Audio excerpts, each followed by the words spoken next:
Talk to me. That was good. That was great. That was meant to happen. Music off, Frank. Do you see Tennyson? Say what? Do you see like a Tennyson on this? A Tennyson? Yeah. That's in T? Yeah. You should probably get the national anthem.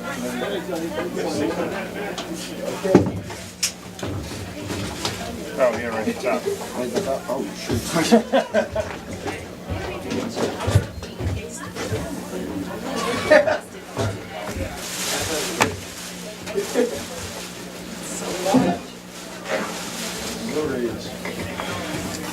So, are you not ready with this?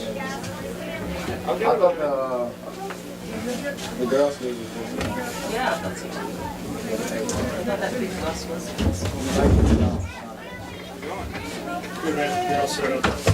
It's already going. So you and Kane are going to have to be tight together.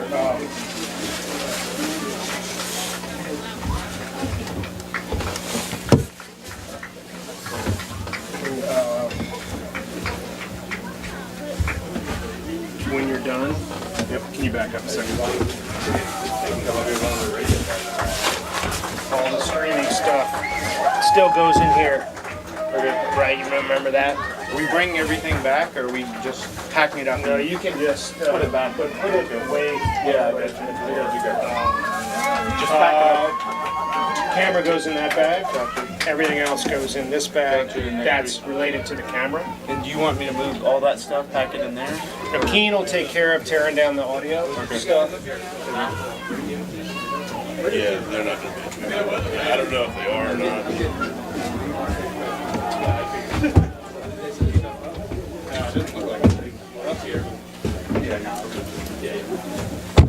So you know how things get put away, We got right? 3 coming. Coaches in silence, it was fun. Do it easier because we don't have to go down. They said It's going to be easier because we don't have to, go down and get the plug out. Right, everything's here. I leave that power supply here. Okay. So just the streaming cables go in the bag. The camera goes in the bag. Right. Yep. And then just make sure that our stuff is neatly put away from the door. Okay. Over here. Yeah, and I'll come back and get it. Appreciate it. Thank you. Yep. Yeah, I got you.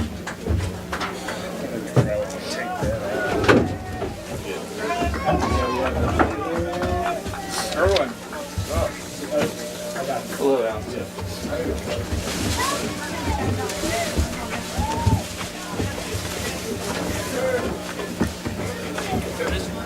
Watch your feet, sir.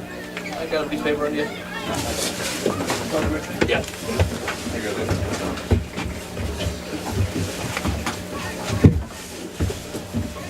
All right, so the thing is, don't forget to record the whole game. Record the whole game. Cut it at halftime.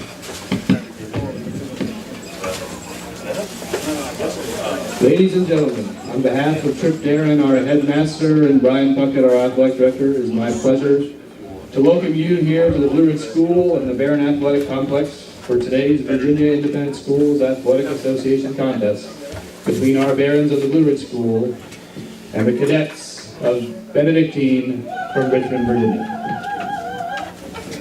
The Virginia Independent Schools Athletic Association is committed to establishing and developing healthy environments for competition. We ask all spectators to remember to treat the officials and participating teams with respect, cheer the strengths and victories of your team, and do not denigrate the performance of your opponents, their fans, or the officials. We expect that all fans will act in an appropriate manner and respect the opposition and the officials. Failure to do so may result in dismissal from the premises. Your cooperation is greatly appreciated. Now, in order to honor America, we ask that you please stand for the playing of the national anthem.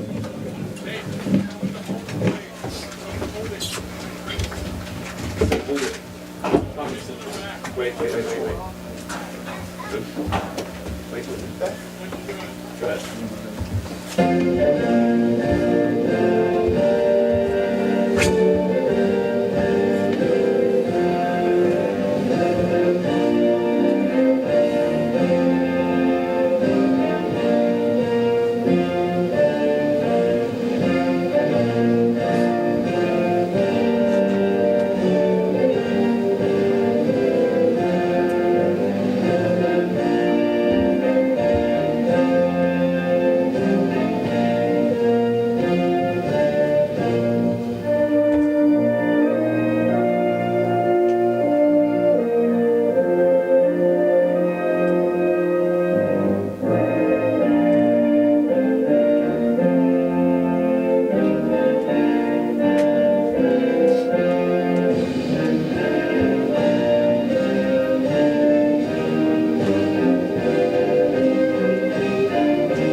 White one deferred.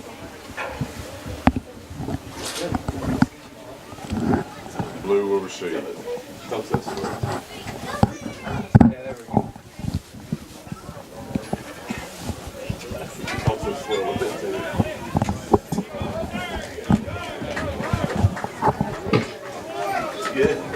Today's officials for the game: referee Frank Comer, umpire Greg Strickland, linesman Tim Raleigh, line judge Quentin Comer, field judge Mitch Krish, side judge Mike Davis, and clock operator Mark Scott. Thank you again for your attendance and enjoy the game.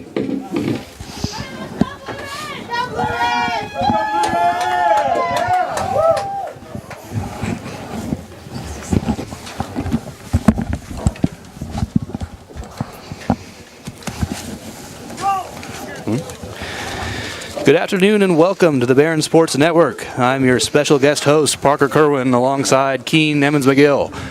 We have a special broadcast for you. Myself, the teacher of the sports broadcasting class, will be taking over the play-by-play today, as we had some personnel changes this week. Keen, thanks for letting me join you today. It's good to have you. It's good to have you, Coach. Appreciate it. Today we have the Benedictine Cadets versus your Blue Ridge Barons. Benedictine comes in with a 5-3 record in Division I, coming off a win to Avalon 13-0. Blue Ridge comes in with a 7-1 record with a shutout blowout against Fishburne 49-0 last week. Keene Benedictine is led by star running back Caleb Grimes, a 5'10", 200-pound senior. Will Blue Ridge be able to stop Grimes from breaking through for big yards? Blue Ridge will have a big challenge this week stopping the Navy commit. He uses his size and speed to run up the middle and squeeze through the defenders for big rushes. He has a 4.5 40-yard dash and can outrun most defenses. Blue Ridge will have to be quick and close the running lanes so he can't escape. That's a great point, Keene. And as you saw, the Barons are receiving the first half, and the kick was out of bounds around the 17-yard line. Well, the Barons will start their first drive.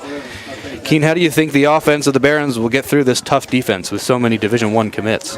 The offense will have to rely on Sammy Fort running on all cylinders and the offensive line fighting the strong defense to create holes for the running game, and they have to hold them long enough to protect Xavier Kane so he can have time to throw the ball to his receivers and make good plays.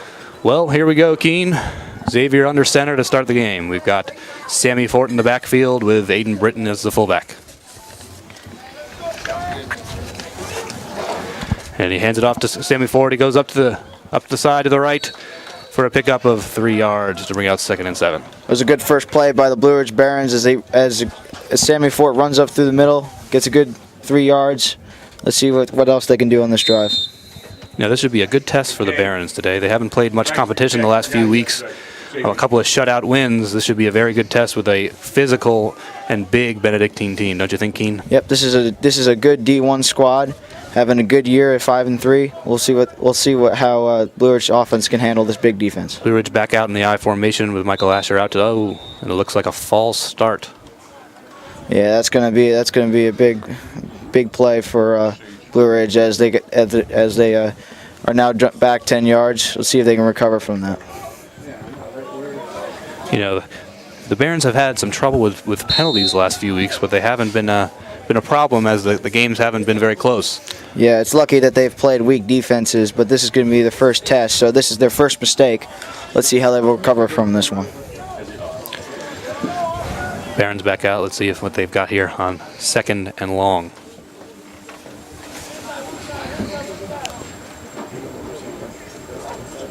Hiked and tossed to Sammy Fort.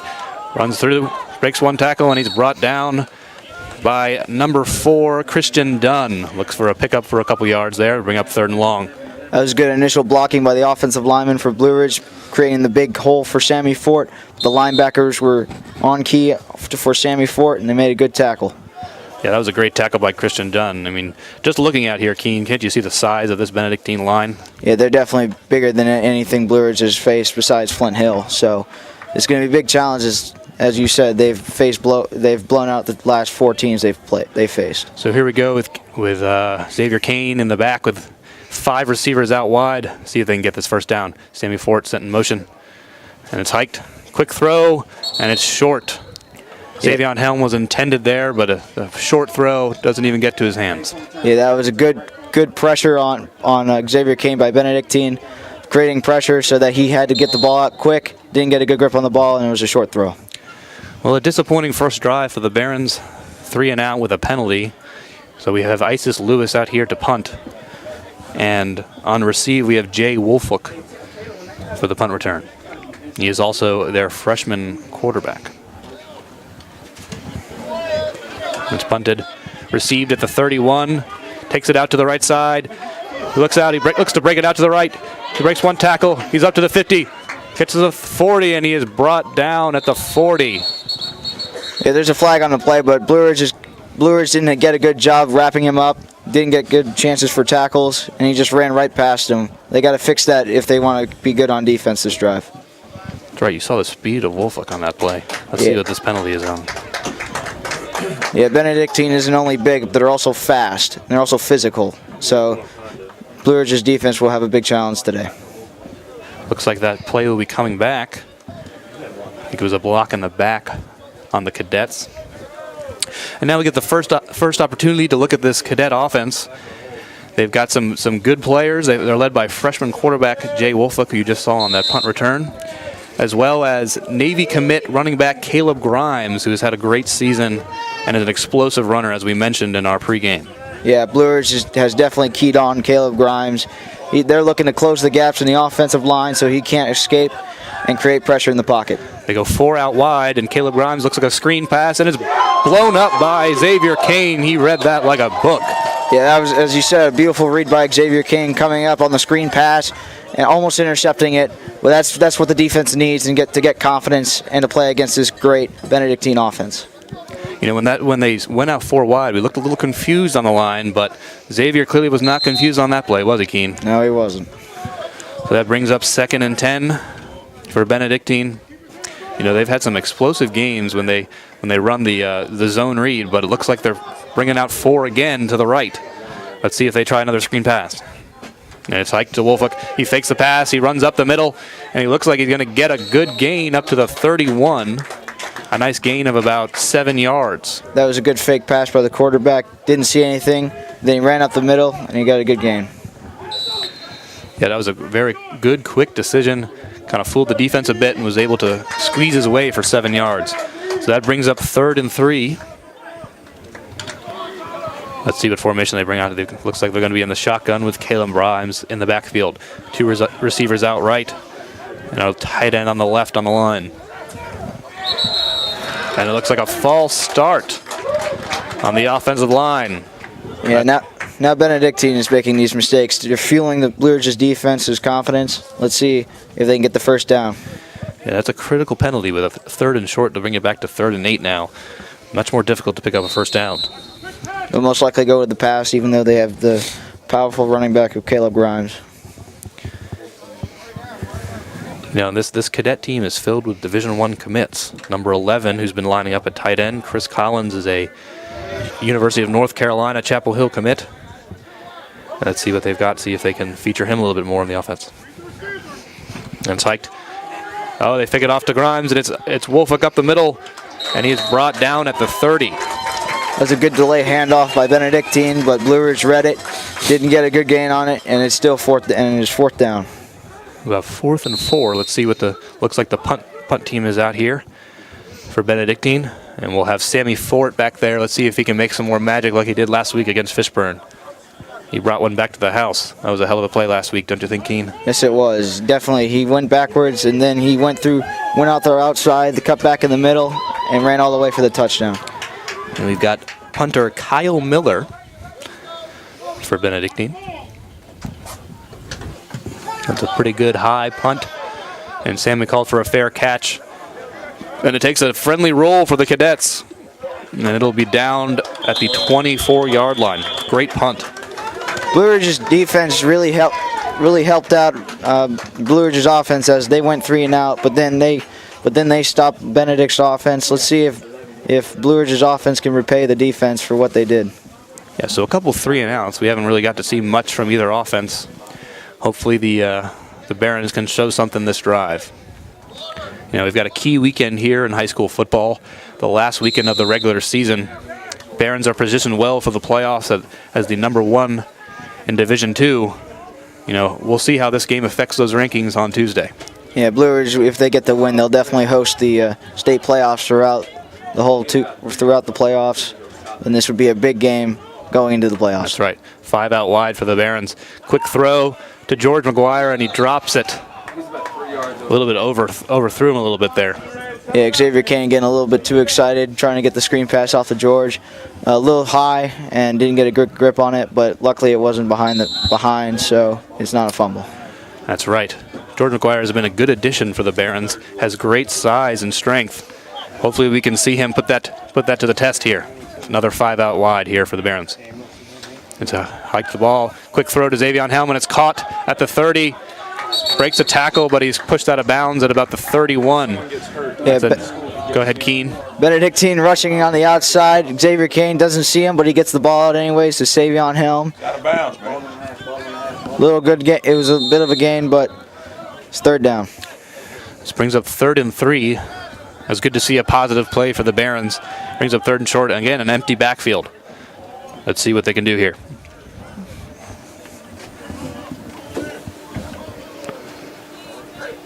The ball's hiked. Oh, they get to him, but it's a quick throw out. And he's brought down short of the 1st down. Yeah, the receiver was trying to get past the defense, but he was surrounded by 3 defenders, couldn't get anywhere, and it's another 3 and out for Blue Ridge. I think that was Cam Carr out there with the catch. But there was a good pressure by the cadets there, getting right to Xavier and making him throw a quick throw out to Cam. So that brings up 4th down again, and here's Isis with the punt. Hopefully the Barons have some better coverage this time. It's a good high punt. He received by Wolfak at the 30. He comes around. He breaks 1 tackle. He gets it out to the left. Cuts back in at the 40, and he's brought down. That looks like Sammy Fort with the takedown. And excuse me, that was Dylan Tennyson on the punt return. He took some good moves there, Keene. Yeah, he did. He broke the 1 tackle there by the Blue Ridge's defender. He ran out, and then Sammy Fort got him. But Blue Ridge is going to have to get better at tackling as they need to bring him down and get him for the loss. Some pretty good field position for the cadets here to start their drive. We'll see if they feature some zone read this drive, as they've had that been effective for them in the past. Grimes in the backfield with Wolfak. 2 receivers out to the right. It's hiked. Fake handoff to Grimes, drops back, and it's a long throw. Oh, and he just overthrew DeAndre Tobias. Yeah, that was a good play by Benedictine, faking off the handoff. Totally fooled Blue Ridge's defense. Had the receiver wide open, but just a little overthrew it. That's a big break for Blue Ridge's defense. I agree, Keene. That almost went for 6 right there. If he had just connected on that throw, Barons would have been in trouble. Gonna have to shore up that secondary there. Now, as I said, the Barons are ranked #1 in Division II. Cadets come in at #4 in Division I, so this game has playoff implications for them as well. 2nd and 10.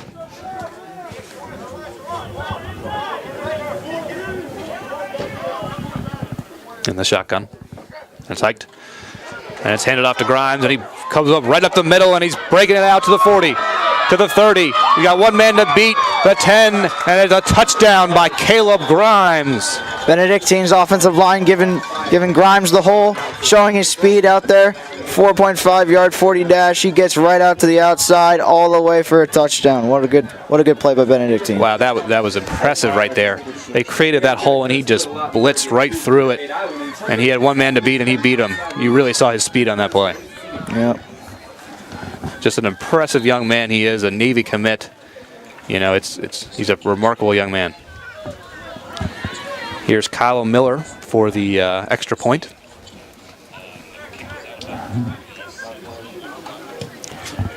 And it is good. So we are at the 6:20 mark in the first quarter, and the Cadets lead 7-0. Yeah, Blue Ridge is going to have to use all their strength that they have to try to close the gaps and try to pressure, try to close in the pocket so he can't escape like that. So we said that throw would have gone for 6. Well, the next play, handed it off, and it went for 6. So they clearly have some explosive playmakers on this team. Yeah, Blue Ridge's offense now is going to have to pick it up, going out, 3 and out on the last 2 drives. They got to start. They got to make a play. They got to score on this drive. Well, maybe third time's the charm, Keen. We've got some good athletes on our side of the ball as well. I'm waiting for Sammy Fort to break one off as well. Yeah, I'm surprised they haven't gone to Sammy Fort yet. They had that one handoff, but they got to feature him a little bit more, get him going. Speaking of Sammy Ford, he's back to receive along with Cam Carr on the kickoff. This Kyle Miller is a pretty good kicker, kicking and punting. He's shown a good leg so far. Yeah, they're gonna use it a lot today. That's right. Well, for the Barons' sake, I hope not. Maybe the punting.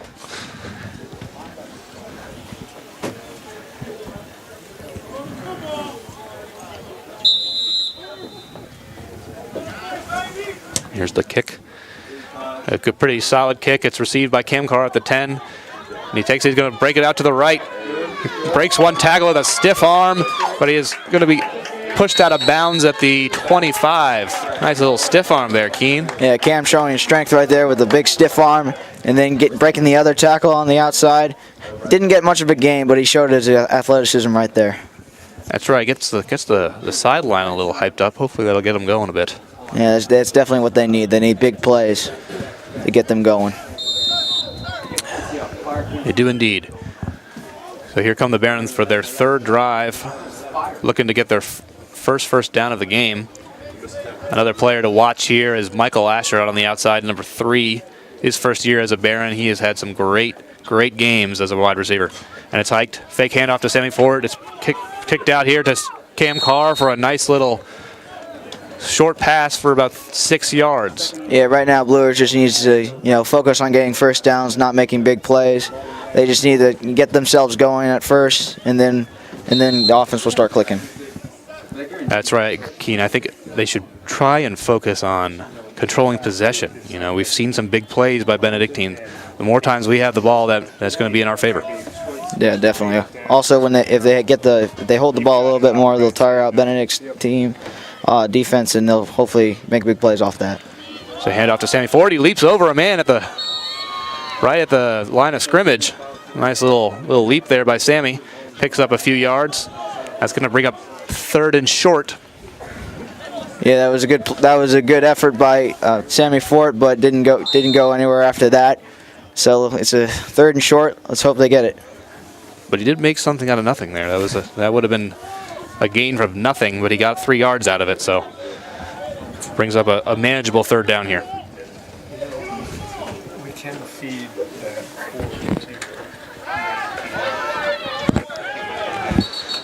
It looks like it's caught. Well, did they count that as a catch? They did. And that is the first down of Blue Ridge Barons offense. It's a good start. Hopefully they can score on this drive. Another good short pass by Xavier Kane out to Michael Asher.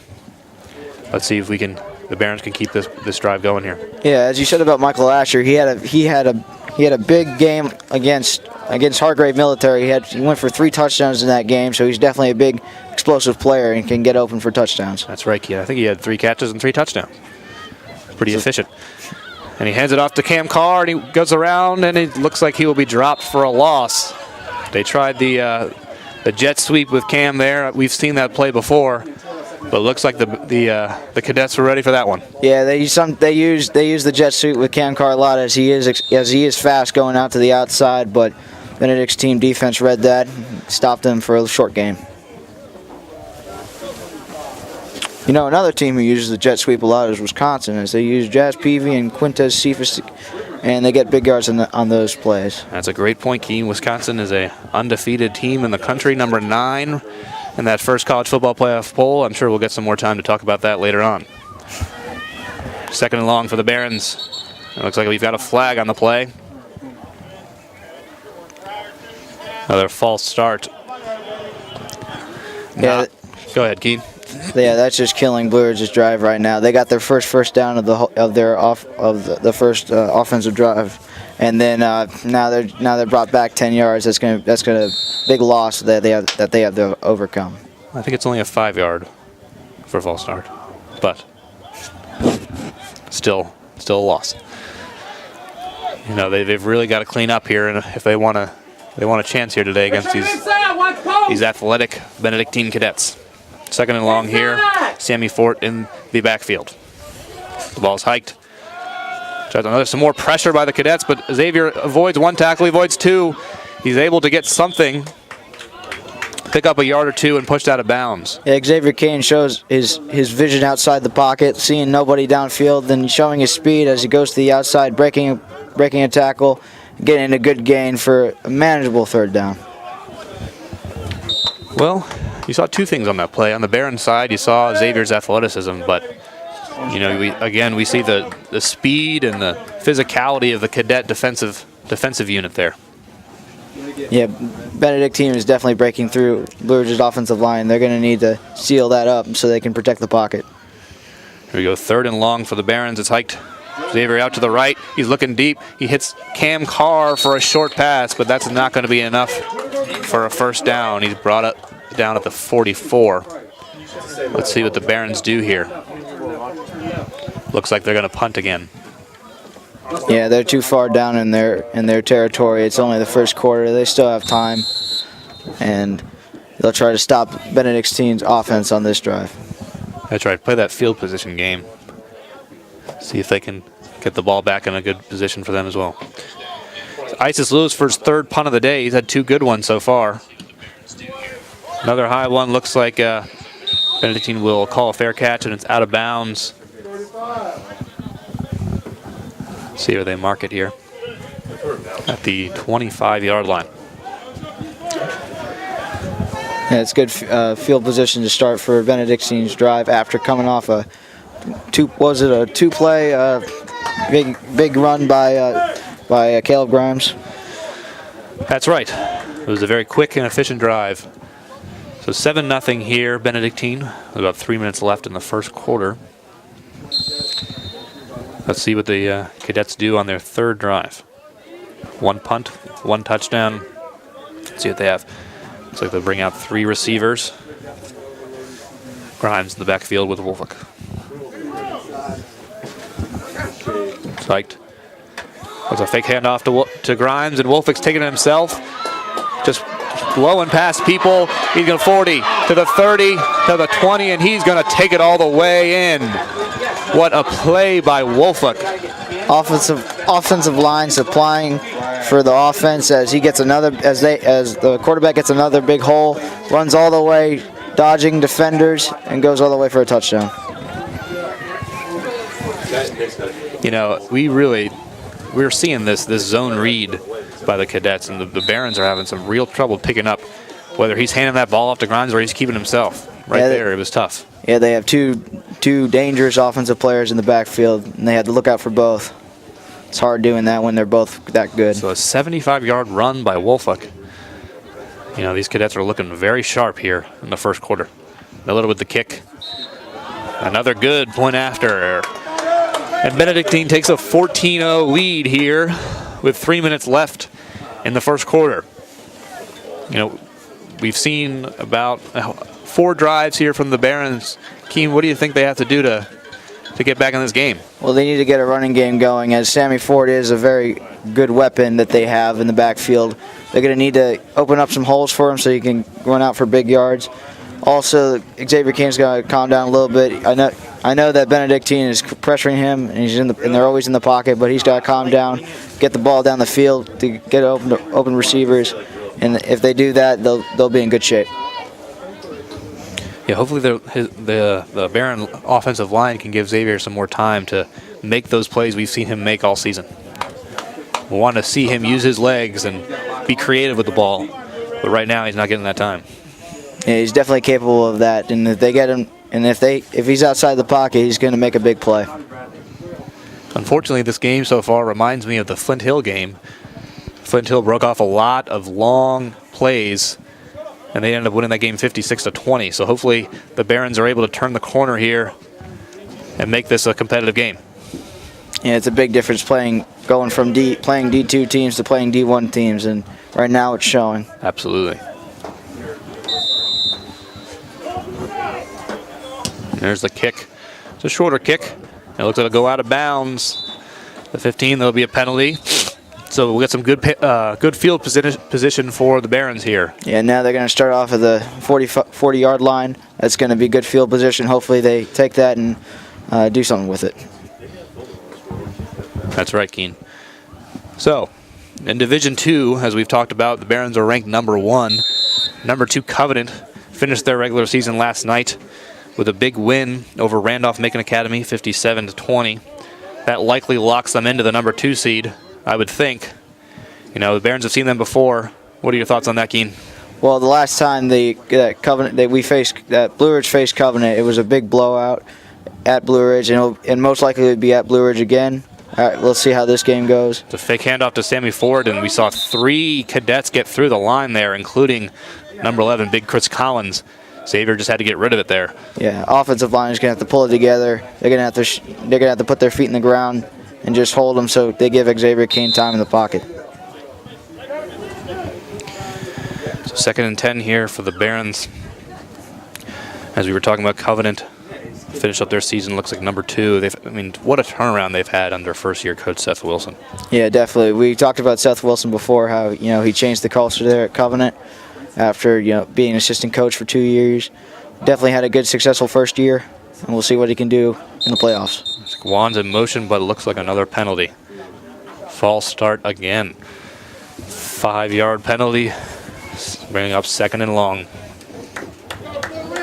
Yeah, I just don't know what's happening with the offensive line. Definitely, making big mistakes here, and that's costing Blue Ridge yards. Keen, do you have any? You think it might just be that those big guys in front of them, they might get a little jumpy? Oh yeah, definitely. Especially how Benedictine has just been rushing past him. That's definitely nervous right there. That's right. It's Xavier wheeling out to the right. Looks like he's got nothing. A little short pass to Sammy, trying to make something out of nothing. Unfortunately, there's nothing there, and he'll be brought down at the 29. Yeah, that was good job by Xavier Kane, escaping 3 defenders who were rushing right after him. Saw Sammy just toss it right to him. No, he didn't want to get hit hard, but there was a little short game, if any, and it's going to be a 3rd and 15 for Blue Ridge. That's right, and we got to see a little creativity there. I mean, you might as well try something. Not a lot's working, so that little toss right there, they hope might break out for something, but unfortunately the cadets were all over it. 3rd and long here, back in the I formation for the Barons. It's hiked. Xavier drops back, more pressure. He wheels out a little bit, and he gets out of there. He breaks a couple tackles, and he's rolling up to the right side, to the 40, up to the 50, and he's going to get through to the 35. Xavier showing off his speed. That is just an incredible play by Xavier Kane. Rolling out, escaping tackles, running to the other side of the field, and going all the way up inside Benedict territory. That hopefully hypes up Blue Ridge's offensive line and the whole team in general. And hopefully they can score on this drive as they are down 14-0. How did he get out of there, Keen? I don't know, but he is elusive, and he can speed up when he wants to. That was an amazing play. I almost had to eat my words there because I think I almost said he got brought down. He was able to escape and break off finally a big play for the Barons. Very Russell Wilson-like. It's a good comparison. So 1st down here for the Barons on the 33. A handoff to Spider, and he's going to pick up a couple yards. That's our first appearance of Marquise Roberts, also known as Spider. Yes, good job handing it off to Spider, getting him some touches, resting Sammy Fort. It's a good 3-yard gain. The future is bright for Spider. Only a freshman, and he's got some great size. He's broken off some good runs in some late games. Yeah. Let's see if he can do anything today. Well, that's a good thing about the Barons blowing out other teams, as they've gotten their second and third strings in and getting them the experience that they need. Xavier with the ball, a fake handoff. More pressure, but he's able to elude it. He's going to break it out, and he's going to have to run out of bounds at 30. But there's a penalty flag on the play. Yeah, right there. It looked like almost the entire Benedictine defense chasing after Xavier Kane after he escaped the pocket. It will be a flag, but he's got great vision while running. Sees what's open, sees the open green grass, and that's another play right there. That's right, but the Barons want to score some points. They're going to have to help Xavier out. You know, he was able to break off that long run, but they can't expect him to do that every play. It looked like a holding on the Barons, so they're going to be pushed back to the 39 for second and long here. Yeah, as it looked like all of Benedictine's defense broke through, yeah, there's bound to be a bunch of holding right there. So the Barons back out here. See if they can give Xavier some time to make some plays. And it's hiked, he drops back, throws it up, and it is incomplete. Looking for Savion over there off to the left. Yeah, he has a little. Xavier Kane has a little bit of trouble throwing out to the left and deep, as he usually throws it way up, so Savion can't really see it, and then it was a little bit overthrown. Yeah, but a good idea to try to get a deep pass going, get the momentum to shift a little bit. Looks like the rain is starting to come down again. Not ideal conditions for throwing the ball. No, yeah, Xavier Kane's going to have to get a better grip on the ball as the rain does come down. Oh, it's hiked. Xavier rolling out to his left, throws it on the run. And he just overthrows Cam Carr. Bring up fourth down. Yeah, he tried making a big play there, but he just another overthrown ball. It was a good drive, but it ends on a 4th and 15 right on the 40-yard line.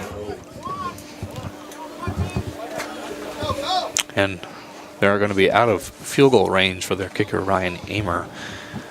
So ISIS back out to punt, hopefully to pin them very deep in their own territory.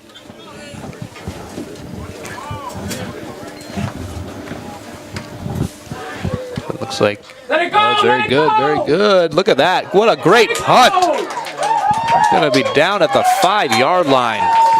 Great punt. That was a lucky bounce for Xavier Kane, as it just came right back and didn't roll into the end zone. Great position for Blue Ridge's defense as they're down at the 5. You know, if they can get a good defensive stand here, they'll be in great position for their next drive. But as we've seen so far, they've struggled with preventing the big play. Well, the first offensive drive for Benedictine was good for Blue Ridge, as they stopped them on about 4 plays. And let's see if they can do that again. You know, we haven't seen much of ISIS punting the ball this season, but I tell you, he's doing a great job today. Yeah, usually it's Xavier King taking the punts, but apparently ISIS Lewis has a good foot as well. So they've been giving it to him. So Benedictine out here with 3 wide receivers. Handed off to Caleb Grime, and he runs right up the middle, and he bulldozes over Aiden Britton. And he's brought down by Sammy Fort. Wow. Yeah, he may be 5'11", but he is powerful as well. He's definitely showing that strength right there, bulldozing over good star linebacker Aiden Britton, getting a good gain right there for 2nd and 4. You know, that you don't ever see Aiden get flatlined like that, man. That shows the strength of Caleb Grimes. Yeah, definitely at the end of the first. Definitely that. Hopefully that should anger the Birds defense, and they'll make some good plays. It was only a short gain, so still on the 2nd down. They were luckily able to get Grimes down after that one broken tackle they had there. So at the end of the first quarter, we've got Benedictine 14, Blue Ridge 0. As we've been talking about through the first quarter here, a lot of playoff implications this weekend. Covenant was able to win their game against Randolph-Macon to finish their season at 8-1 with their lone loss against the Barons. Number 3, Christchurch faces VES today. Keen, I think that's a probable victory for them, don't you think? Yeah, I do think that, because Christchurch has been doing real well this season in VES. They they quit against us, so that'll be a good practice game for Christ Church. That's right. So they will most likely finish 8-1 as well. So we'll see how Christ Church and Covenant are ranked in this next poll. And then number 4, Norfolk Christian, won their final game last night against Isle of Wight Academy, 55-14. So they also are 8-1. So Keen, how do you think those 3 teams are gonna fit into this playoff? Well, it all depends here because Blue Ridge's lone loss is to Flint Hill, the best D1 team in Virginia right now. So if they lose today, it'll be against two powerful D1 teams. So it'll be tricky for the committee to decide. But Blue Ridge is definitely a good team in D2. That's right. And it's handed off to Caleb Grimes, and he's tackled after a gain of about 2 yards. Another good stop for the Barons. Here's a key 3rd down. Yeah, as you said, a key 3rd down. This would be momentous for Blue Ridge as they've been run across and passed against. So we'll see if they can stop it on a 3rd and 1. Saw some good physical tackling on the last 2 plays. Hopefully it keeps up. 3rd and short for the Cadets. Oh, it's a high snap, but it's gathered by Wolfick, and he's able to get it out of the pocket and make a good gain to get the 1st down, but I see a penalty. Oh, and another flag is thrown. There's a lot of talking and shoving going on in there. Yeah, that was late flag. It may be unsportsmanlike conduct. Who knows? But that was definitely good recovery by the quarterback as he high snap, but he ran to the outside and got, I think, the 1st down. And again, these penalties are killing the Barons right now. And to see unsportsmanlike conduct is not what you want to see. They've got to keep their head on their shoulders. Looks like holding on the offense. Yeah, just maybe a little bit of pushing and shoving at the end. But that will be going against Benedictine, which definitely helps Blue Ridge's defense as they get another shot of stopping. And unsportsmanlike conduct on the Cadets as well. So 2 penalties on the Cadets to push them back. Wait a second. Looks like the rest are going to talk this over.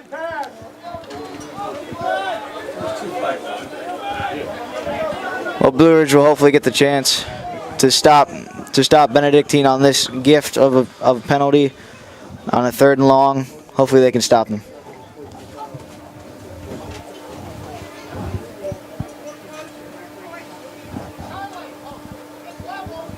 I didn't see what happened on that unsportsmanlike conduct penalty.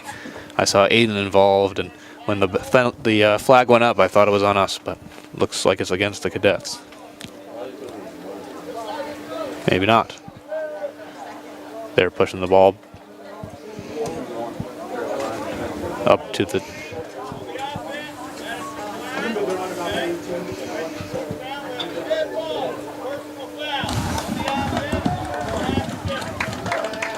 So they're just moving the ball back and forth here. I think they finally got it right. It will be 4th down. Seems that the refs should have discussed this before going back and forth. Striking, they're playing a little line dance in there. So, like, you take the whole... And they're still discussing. You don't have a choice. You just... So to clarify for you all watching, looks like there was a penalty on Benedictine for holding. The Barons declined that. And then there was a penalty for unsportsmanlike conduct, which they, of course, accepted, pushing the Cadets inside their own 10 for a 4th down. And then you get the yardage on top of it. Well, this is just what the Barons needed, isn't it, Keen? Yes, definitely. If they can get this stop on 3rd and long, that'll be momentous, and they'll get the ball back, hopefully in good field position as they are backed up all the way down to their goal line. And hopefully they can make big plays like they did last drive with Xavier Kane running to the outside for a huge gain. So what do you think the difference was on this drive for the defense that you didn't see in those first few drives? Well, just coming out of the break at the end of the quarter, the coaches talked to them, pumped them up, saying get this stop, and that's what they look like they're going to do as they are still moving the ball back and forth.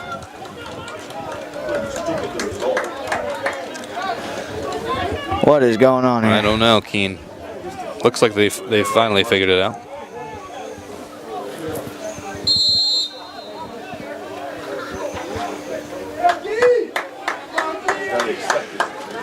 And here's 4th down. Okay, it's 3rd down.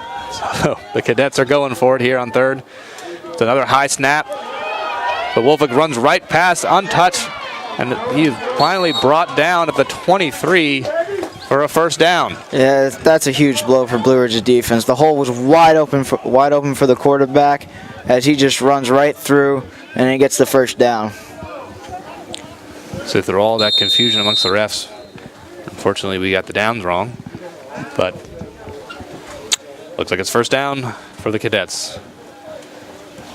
That's a tough break for Blue Ridge, and as now they can't get off the field and try to get some momentum here. Yeah, the defense is definitely getting tired on this drive as they also play through the break. So hopefully they can pick it up. Ball is hiked, handed off to Caleb Grimes right up the middle. Stiff arms one guy and it's brought down by Xavier Kane at the 34-yard line. Another good run by Caleb. Yeah, that was actually a good tackle by Xavier Kane and Sammy Fort, lowering their body, getting the legs, and tackling him right there. That was a good stop. That's really how you need the tackle. Caleb Grimes, as he's running, just take out his take away his running, take away his legs, so he can't keep chugging along and breaking tackles. Now I will say that Xavier's had some impressive plays on the defensive end. With that, they blowing up that screen pass earlier, and now with that good solid tackle, he's had some good plays. Yeah, he can definitely read the offense as he is also the quarterback, so he knows how to read offensive. Caleb Grimes out to the left, and he's brought down for a short gain, but it looks like we have another penalty on the play. Holding on the offense. Yeah, Benedictine is getting a lot of penalties as well as Blue Ridge, but just Blue Ridge isn't capitalizing on these offensive penalties by Benedictine. They need to start doing that. They need to start pressuring the quarterback a little bit, and hopefully can stop the offense from producing 1st downs.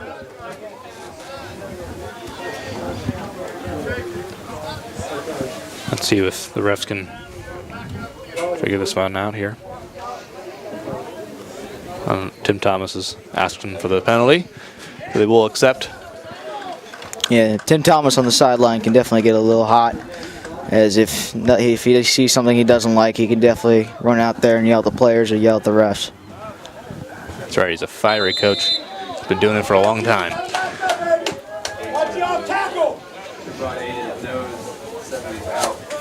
The 1st and long here. There's another chance for Blue Ridge defense to redeem themselves after not capitalizing on the last big 3rd down. That's right. Chris Collins out wide. Keep an eye on him. Fake handoff to Grimes. Wolfik keeps it. Fakes a throw. Breaks one tackle. Spins off another. Breaks another. And he is going 40, 30, 20 to the 10. And he scores. Jay Wolfik just getting through the gap, not giving up on as defenders try to tackle him down. Does a little good spin move, gets to the outside, and green grass right there. Another big touchdown for Benedictine. Oh, I tell you, he broke one tackle, he spinned off another one, and then someone had his jersey, and he still broke through. And then it was a foot race with Cam Carr, and he won that race. So another big run for Benedictine. Wolfik has over 100 yards on the ground, and we are now at 20-0 with the PAT coming. And it's another good one. So that gives us 21-0 Benedictine, 9:38 left in the 2nd quarter. Another tough drive for the Barons to swallow. Yeah, halftime is going to be very important for Blue Ridge as coaches are going to try to fire them up even though they're down 3 scores. They've definitely been shown, they definitely have the ability to score as we've seen in past games, but this is their first challenge since Flint Hill. So hopefully they learn from this 1st half and take it into the 2nd half. Yeah, they've got 9.5 minutes here to hopefully get something on the board. If they can get a touchdown, keep the Cadets from scoring again, then we've got a game. But the way it's looking right now, that's a lot to ask. Yeah, this past week has definitely been a challenge as they've been trying to prepare for this explosive Benedictine as they've definitely have players that are D1 commits and can definitely ground and pound you. But as you know, being around these guys, they're definitely resilient guys, and they definitely can play against these big, tough guys and show what they got. Well, I hope the tide changes a bit here. Cam and Sammy back for the kickoff return.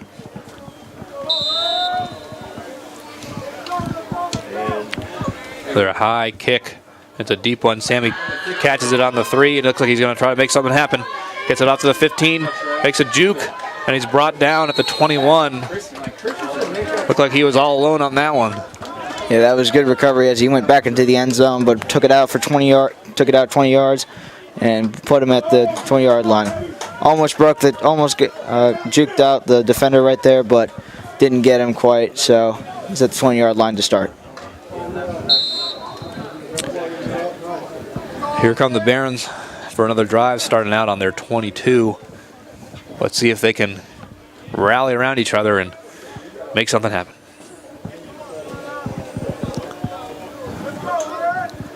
Got 3 receivers out to the right. Hike, quick throw to Cam Carr. Breaks one tackle, breaks another. Gets about 1 yard on that. Great physicality by Cam Carr. He's trying to break through 2 tackles. He did that successfully, but just couldn't escape for a 1-yard gain. Another making something out of nothing, but Barons need a lot right now. Juan Marico coming on the field for George McGuire. Haven't seen much from George today, have we? No, we've seen mostly passing plays. We haven't even seen a lot from Sammy Fort yet. It's mostly been on Xavier Kane to try to make big plays. But let's see if that changes. Looks like high snap. Fake off to Sammy.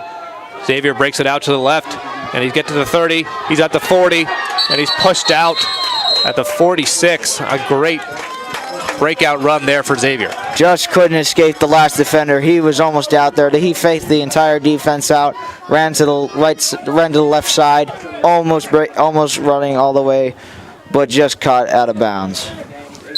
I tell you, if he had about 6 more inches on that sideline, I think he would have been gone.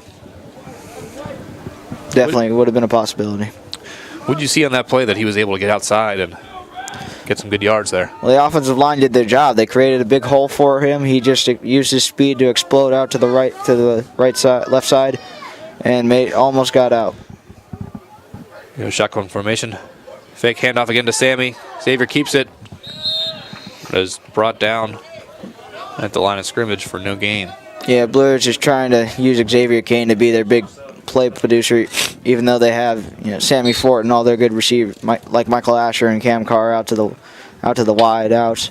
But hopefully they can use them instead of just relying on Xavier Kane. Agreed. We've got some exciting news for the Blue Ridge boys. There's a bus of girls here for the mixer tonight. Yeah, that may be why Blue Ridge's offense isn't producing, as they're thinking about the mixer tonight. A lot of distractions this week, don't you think? Yep. So 2nd and long here. And there's a flag. Looks like delay game. Another just killer penalty for Blue Ridge. This is the last thing they need right now, is to have these mistakes. But hey, maybe all these girls showing up may change their attitude a little bit. And it's a quick throw, and it's caught by Cam Carr, and he breaks it across the middle for a good gain, and that's a 1st down. He's brought down at the 40-yard line. Looked like Cam Carr saw a girl right there. He exploded on that catch and got a good 1st down. That's right. Maybe the energy is starting to change. A good, solid 1st down, and now they are in Benedictine territory.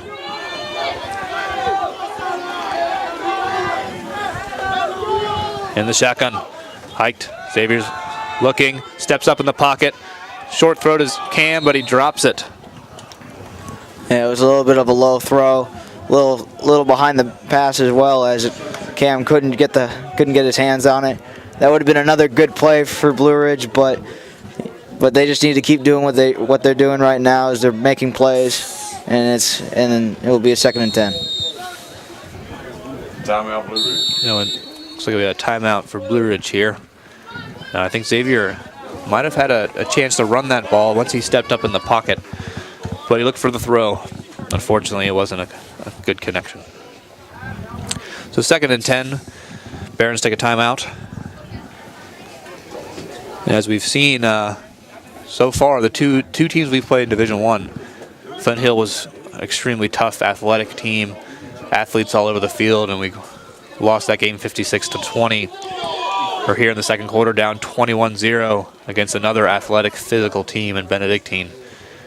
There's just a huge jump from Division II to Division I, don't you think? Well, definitely is. You know, they get a lot of recruiting right there in D1, and also, you know, being in St. George, Virginia, you know, no one really knows where that is. So, you know, it's definitely a huge advantage when we get kids like Sammy Fort from Oklahoma and all these other guys from the Virginia area. That's right. I mean, Benedictine's got a great advantage by being in the Richmond metro area. There's plenty of athletes, plenty of good young men to choose from down there. They've got a rich history in their program. 2nd and 10 for the Barons. We've got some energy here on the sideline. Fans are starting to get into it. Xavier with a quick throw to Savion, and it's caught at the 31. That was great. That was a great pass by Xavier Kane to Savion as he was wide open on the left side. Couldn't break the tackle as he was tackled right there, but definitely there's some energy right now. That's right. 1st down. Barons are going with a quick. Oh, and he's brought down, but he definitely got the face mask on that one. Yeah, that's definitely a mistake by Benedictine, as there's energy right now for Blue Ridge's offense. They got their conference here with the refs. One ref threw off his hat. Any idea what that means, Keen? It's usually when they don't have the flag ready, they'll just put their hat. They'll just throw their hat down. He's already thrown one, so he got to throw his hat for a second. Still 11 on the field, still 11 personnel. Got some clarification. He's throwing his hat for a second flag. That's going to be a big penalty, a big break for the Barons to put them even deeper into Benedictine territory here. You know, you did see the speed of Chris Collins coming off the edge, able to get to Xavier, but he was grabbing the face mask. Yeah. And if it wasn't for the face mask, it looked like he could have fumbled the ball right there. That's right. It's a lucky break. And thankfully Xavier is okay. Those face mask injuries can be scary. Oh yeah, definitely. If you get your hand in there too much, it can definitely hurt the player's face. Also, whiplash with the neck, definitely.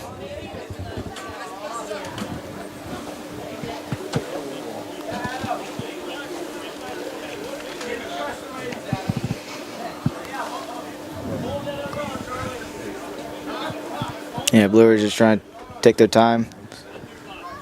You know, what we have seen though on this drive is some no huddle, some quick play calling, trying to catch the cadets off their guard. Yeah, definitely as it seems to be working right now, as Benedictine can't get in form, and they're able to get their receivers open and run for good yards. Once we figure out where the ball's going, hopefully the Barons can keep that up, and we hope this doesn't kill their momentum. No, definitely, especially because it's cool right now. You can get the muscles cold, and it is chilly. So it looks like there were counteracting penalties there. So it's 1st and long for the Barons. Quick throw out to Cam Carr. Good block there by George McGuire. It's going to be a great pickup. Oh, but it's a fumble. A big hit on Cam Carr at the 30. He coughs it up, but it looks like it is recovered by the Barons. I think Amon Johnson jumped on that one. Yeah, George McGuire, he may not be getting the ball to run, but he definitely right there made a great block to continue the run. Benedictine has some big guys, as there was a fumble right there, but luckily Amon recovered.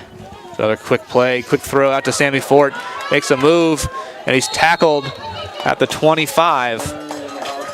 It'll be about 3rd and 3. Yeah, right now they're trying to get the quick passes out to the outside. Hopefully they can make a big play, as Sammy Ford is known for making good jukes and spin moves to to get more yardage. Another no huddle here for the Barons. Xavier in the backfield by himself. Another quick throw to Cam. Oh, and he dropped it. That would have been a first down if he had caught that one. Yeah, definitely. Now that I think they're in territory to go for it, as they are down 21-0 with 6 minutes left in the first half. Hopefully they can get this first down. They got to change something here, so let's see what they got. Another quick snap. Surveying Xavier steps up in the pocket. A little short throw to Sammy. Let's see if he can get out to the right. And he breaks it up to the 10. First down, Barons. Great innovation by Xavier Cannon as he runs out. Doesn't see he can get anywhere. Does another quick toss to Sammy Fort. He runs to the outside for the first down. Getting creative with it, and I tell you, this no huddle offense is starting to do some things here for the Barons. It's a quick snap again, out to Savion, caught for a short gain.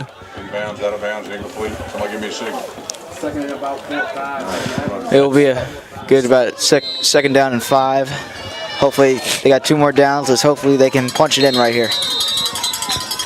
We got a timeout Timeout White. on Benedictine.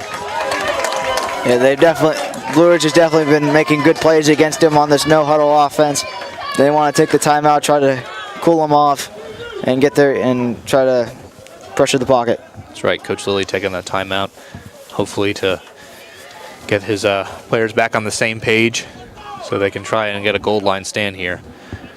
But the Barons hopefully can come up with something on these next 2 or 3 downs to punch it in. About 5.5 minutes left in the first half. You know, this is a crucial part of the game. You know, if the Barons are able to get something here, we've got something. If they aren't, we might be in for a long day. Yeah, this drive right here is really important, as this is one of the first offensive drives where Blue Ridge has, been connecting and been running on all cylinders right here. Breaking out for the little quick passes to the outside, and been running the ball real well. Right here, hopefully they can get it in, make it a 14-point game. So here come the Barons out of the timeout with a little pep in their step. They've got second down here. About the 5 or 6 yard line. 5 receivers out wide again, and we've seen this formation all drive. Hike to Xavier, quick throw, but it's deflected at the line of scrimmage and intercepted. What a bad break by the Barons right there. It's intercepted by Antonio Ortiz. Yeah, Benedictine definitely has those big defensive linemen. He didn't get the pass off high enough. It was deflected and intercepted by Benedictine. That's a huge, huge killer, as they don't score on this drive, and that was one of their best drives of the game so far. Antonio Ortiz at 6'4", 230 pounds, got those long arms. I wonder if Coach Lilly mentioned just to get your hands up. They knew the quick throws were coming. They made an adjustment, and they made a big play. So here come the Cadets taking over. We've got a penalty here to start the drive. Looks like it'll be against the offense. A false start. So they're going to be pushed back inside their own 10. Yeah, what Blue Ridge needs to do is they just need to get inside that pocket, get past those big offensive linemen that Benedictine has, and just try to make a play down in the backfield. It's going to be crucial for the Barons to keep the Cadets off the scoreboard here. And it's hiked. Fake handoff to Grimes. Wolford looking, deep pass, and it's just overthrown to Dylan Tennyson. Another great play call by the Cadets. Yeah, Jay Wolfhook has all the time he needs in the pocket. Sees his receiver down there, Dylan Tennyson. Just overthrows him, but that was a lucky break for Blue Ridge's defense. It was. I definitely think the Barons were expecting a run there. When you're so deep in your own territory, you're looking to get some yards and get out of your own end zone. But they went with the play action and a deep throw, but Barons had some good coverage, and luckily the pass was incomplete. And it's a hike, handed off to Caleb Grimes, and he just runs right up the middle untouched until about the 15 and brought down at the 19. Yeah, he's taking no time to look for holes. He just sees it and he's running. You know, he's trying to shift a little bit, but he just goes out there explosive and gets a good gain.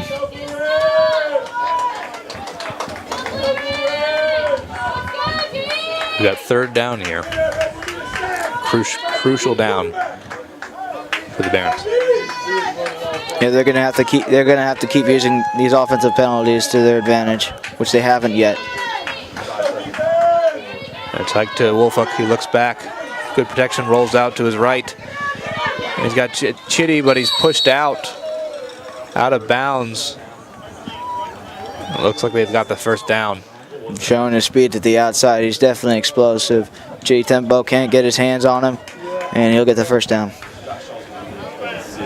Chitty just needed to end that play and bring him down. Would have been the Barons' ball, but unfortunately for the Barons, Wolfuck was able to escape and get those needed yards. Yeah, with 4 minutes and 23 seconds left in the half, hopefully Blue Ridge can just hold them, not let them score another touchdown. So first down. Oh, Caleb Grimes is the quarterback. Direct snap to him, and he pushes through for about a 6-yard gain. Yeah, that was a good wildcat by Benedictine as Caleb Grimes right in the backfield just took it up the middle. Got a good game right there. I mean, you got to think that Caleb Grimes is going to be a great fit at Navy. Oh, yeah. With the triple option that they run, the things he can bring to the table, and it looks like he'll be lining up as the quarterback again in the backfield with Charlie Gabbert, and he keeps it, runs it up to about the 38. Yeah, Caleb Grimes with his size and shiftiness and speed and physicality, that's chaos right there for Navy. That'll be a great seeing him down there at Navy. That's set your change, Franklin. Yes, it will. And it brings up another first down.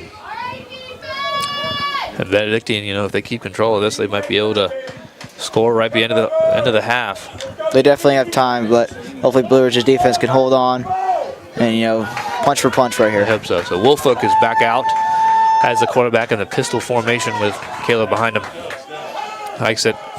Fake handoff. Drops back. Deep pass. And it's caught by Dylan Tennyson. And he is gone. Touchdown. Cadets. Yeah, But there is a flag on the play. Yeah, on that play, junior Chris Dean just couldn't catch up with him. He had a huge gain on him. And once he caught it, he was gone. But luckily for the Barons, that play will be coming back. It's a holding on Benedictine, so they dodged a bullet there. Yeah, Benedictine right now is just giving them, hoping right here as another offensive penalty kills the touchdown right there. Another lucky play for the Blue Ridge's defense. Also right now, Blue Ridge defense has to be tired as they've been out there for a lot of minutes right now in the first half. And hopefully they take a break in the at halftime, recover, and are able to perform in the second half.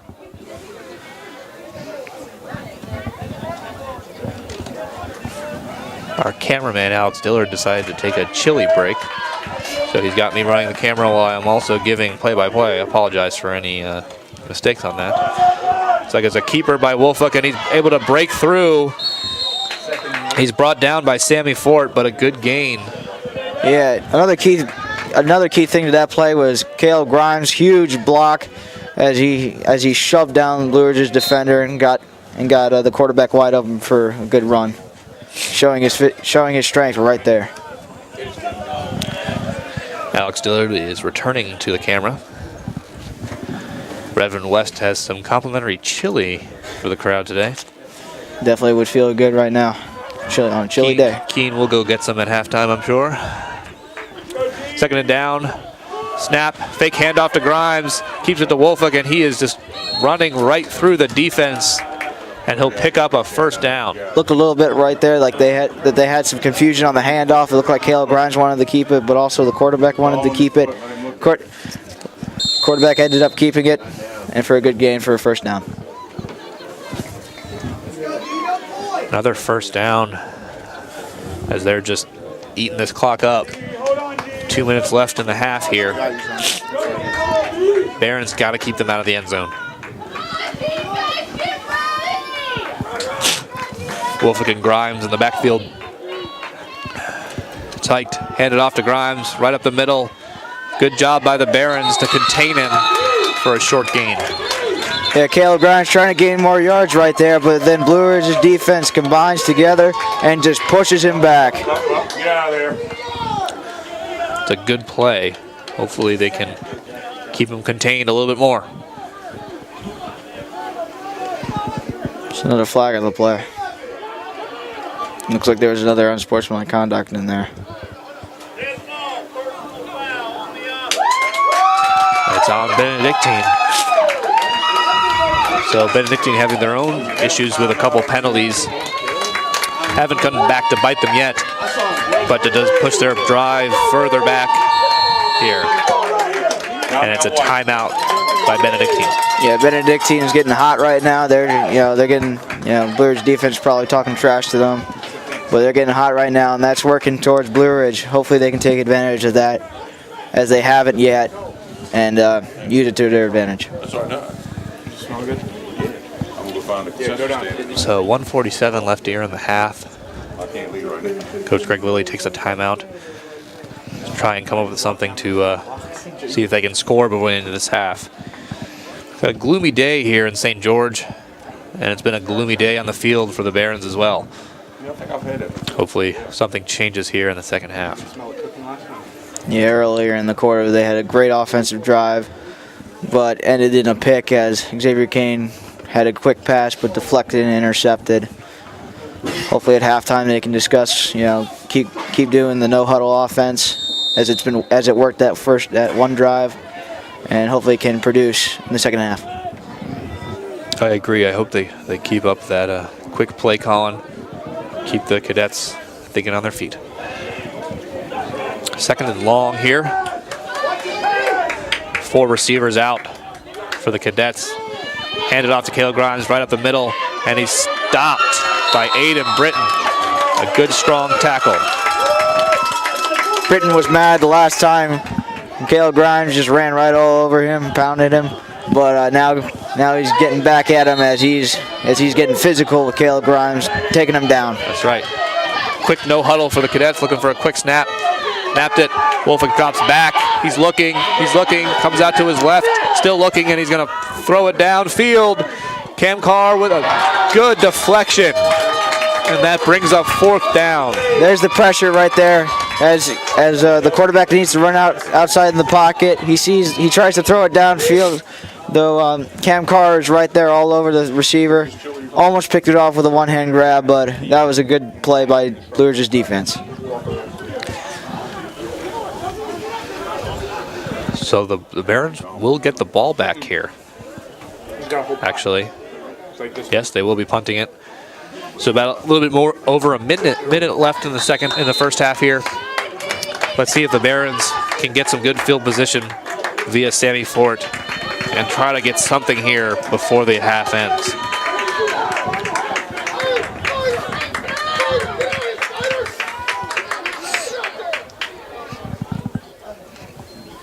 Let's hike back. Miller with a high punt. Sammy's going to take it. But the Benedictine is right there, just surrounding him. He had nowhere to go. Yeah, great high punt by the punter. Didn't give Sammy Ford enough time to get, and it gave his defenders enough time to reach him. Got him down right there, but with 1:04 left, anything can happen right now as Blue Ridge will prepare for their no huddle offense. That's right. That was a good play call by Benedictine to bring out those 4 guys out wide. Blue Ridge was not ready for that. As you could see, they weren't blocking those guys, and when Sammy caught that ball, he had nowhere to go. So let's see what the Barons can do here to close out the first half. They've got 5 receivers out wide. Quick throw again to George. It looked like George is going to throw it, and it's going to be a penalty as he was throwing it to Cam Carr, and it looked like number 12 on Benedictine pushed him out of bounds. Something we've never seen from Blue Ridge, going with the trickery. Xavier King passing it to George McGuire, and then George trying to pass it out to Cam Carr. There is a penalty, though, and it will be coming forward. It's going to be going all the way up to the 45. And we still have 58 seconds left here. And I like the play call. Something a little different, something fun. Hopefully to get the guys going. Yeah, it definitely confused Benedictine's defense. They weren't ready for that. He's quick. Xavier drops back, steps up in the pocket, and he's going to take it himself, and he gets through. He's running right up the middle and slides down at the 37. Great run by Xavier. Didn't see anyone open, but saw the wide open hole right in front of him. Took advantage of that, ran all the way to Benedictine's territory. The clock is running here, 45 seconds. The Barons rush up to the line. It's hiked by Xavier. Another Collins getting right past Kamon Johnson, and he brings down Xavier for a big loss. Yeah, no protection right there from Blue Ridge's offensive line. He just had the scramble out there, couldn't get rid of it, and it will be a loss almost to the 50-yard line. And there you see the speed and athleticism of number 11, Chris Collins, the UNC commit. Just going off the edge, blowing right past Amon Johnson. Xavier had nowhere to go. Well, Amon Johnson is a sophomore and first year playing football at Blue Ridge. Definitely inexperienced and facing a very tough challenge today. That's right. Doesn't seem like a very fair matchup, but he'll have to step up to the challenge. So that's a killer sack right there. The Barons were moving down the field after a big run from Xavier, but that was about a 12-yard loss with only 35 seconds left here. Let's see if the Barons can regain their composure.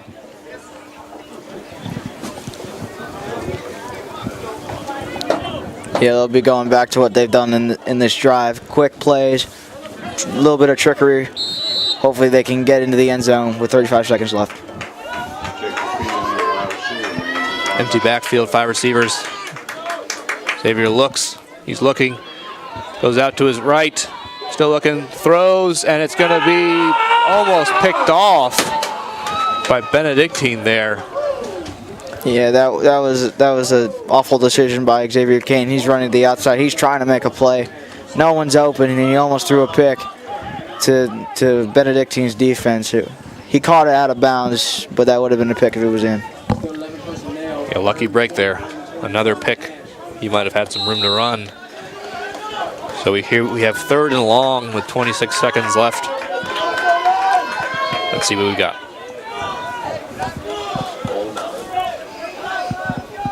Sammy Fort in motion. Running around the back. It's going to be a quick throw to him. See what he can do. He gets out to the right, and he's running up the sideline, and he's pushed in the back out of bounds, right about 5 yards short of the first down at the 34. Xavier Kane's pass almost didn't get to Sammy Ford as there was a rusher almost interfered with it, but he caught it and he went to the outside, showing his speed right there. It's going to be a 4th down, but right now with 18 seconds left, they're probably going to throw it deep. Xavier throws it deep, and he's got Savion. Savion, what looks like some contact there, but no penalty. Yeah, Savion Helm had the defender beat. There's a holding on the offensive line anyway, so it's going to be a turnover on downs. Well, Savion Helm had the advantage over his defender, but Xavier Kane just couldn't get his feet under the ball, couldn't get enough power into it. That would have been a good play, but just didn't get enough of it. And even if he had caught that, it would have been coming back because of another holding penalty. So 12 seconds. Let's see if Benedictine tries for another big play to end the half. The good thing to come out of this quarter, though, is that Blue Ridge's defense is holding out against Benedictine's offense. Haven't let them score in a while. It's a hand. Oh, it's fumbled! And it's going to be picked up by Caleb Grimes. A nice play by Junior Kamara there. Yeah, Junior Kamara is a good senior leader right here. And hopefully they can take this, what they've done right now recently in the bottom of the second quarter, and take it into the second half. Yeah, some good stuff from the Barons. Unfortunately, that ill-timed interception in their own red zone, but some good plays on defense, and the offense is starting to click a little bit more. Hopefully they can turn the tide in the second half. At halftime, 21-0 Benedictine. will be back for the second half.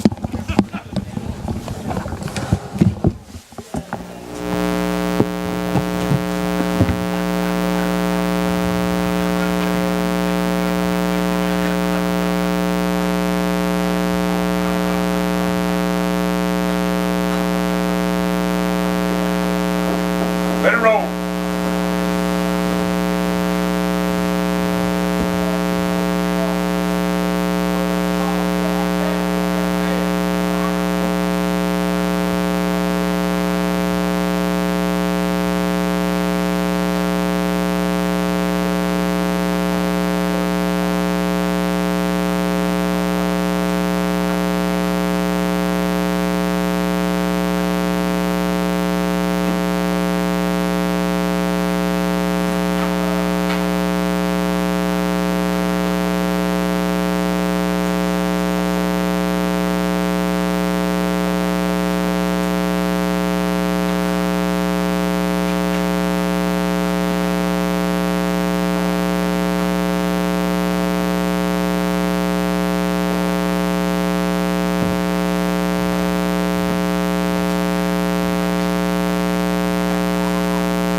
Not the girls. I'm talking about the. It was like everybody was in there.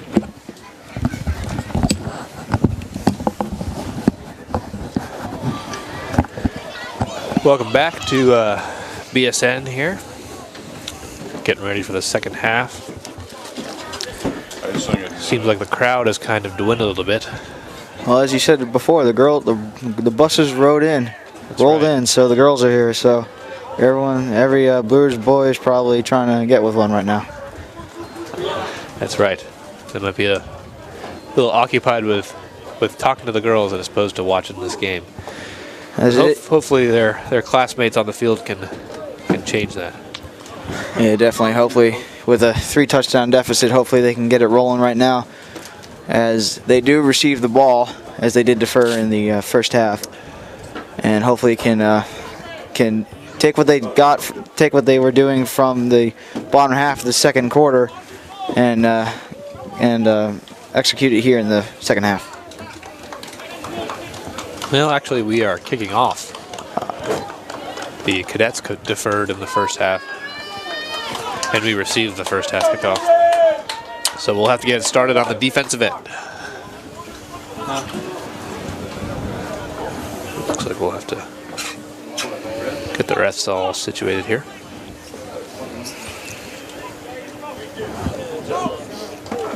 You know, I think this Barons team has the capability of getting back in this game, but it's got to be a sustained effort. Yeah, they definitely have the talent.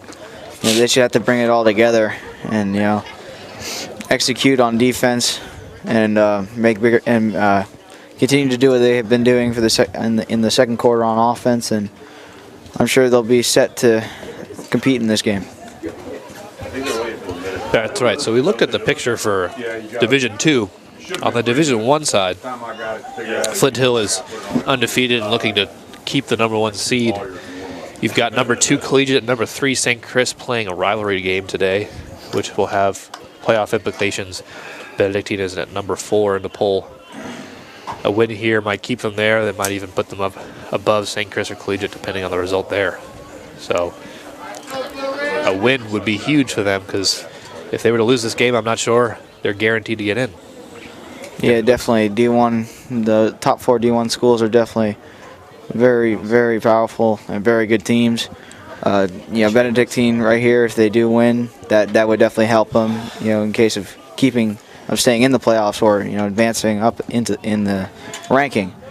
So right now they're off to a good start. And they're playing that way. They're playing with that energy that they know they've got to send a message and play well to get a good spot for the playoffs. Looks like we're ready for kickoff here. KT setting up the ball on its side as usual.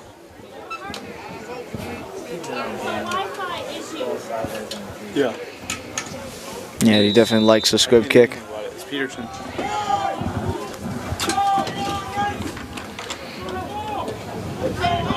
And it's kicked off. Received at the 15-yard line. #6. And he's breaking it off, and he is going to be gone. 50, 40, 30, 20, 10. Touchdown. That was explosive play to the outside on the kickoff return, but it will be brought back, as there was unnecessary roughness on the return.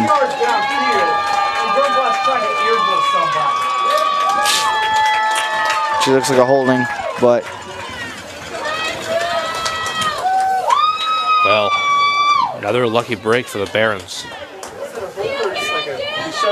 As that would have been a huge touchdown to start the half for the Cadets. Looks like a block in the back was the call. And I'm not sure why they needed a block in the back there. I don't know. There's been some tempers flying in this game that maybe payback from something else that happened earlier in the game, but definitely an unnecessary move by Benedictine, and this will cost him. Hopefully, Blue Ridge's defense can recover from the kickoff return, as if without a penalty, it would have been a touchdown. Hopefully, they recover and stay the course.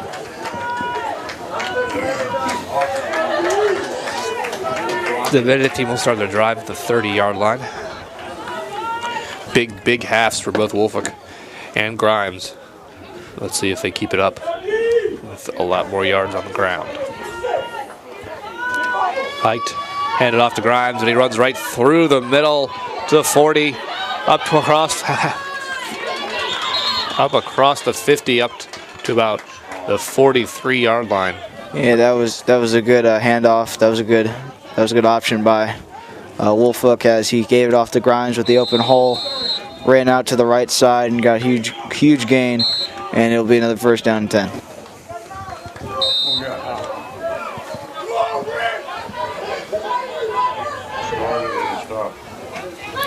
See if they can keep it, keep Grimes going here. Fake handoff, Woolfolk running up the middle, and he's just untouched spin move at the 30, and it's brought down inside the 20, making it look easy out there. Yeah, Blue Ridge defense has definitely not recovered from the first half as they were mostly out on the field as Benedictine's offense has been rolling, and they're still rolling right now in the start of the second half as Woolfolk had another big run, and Blue Ridge has to execute now. I think it's still. So another red zone opportunity here. Direct snap to Grimes, runs straight up, bulldozes over Junior Kamara and kicks it out to the sideline.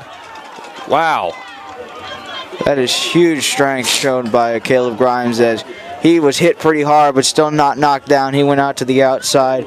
It took a second effort to bring him down, but what strength shown by Caleb Grimes right there. I mean, to be able to push off Junior, who's such a big physical player, really showing the strength of those legs and that upper body to bounce out to the right and get some positive yards. Yeah, definitely. Blue Ridge is going to have to go to the legs if they want to bring him down.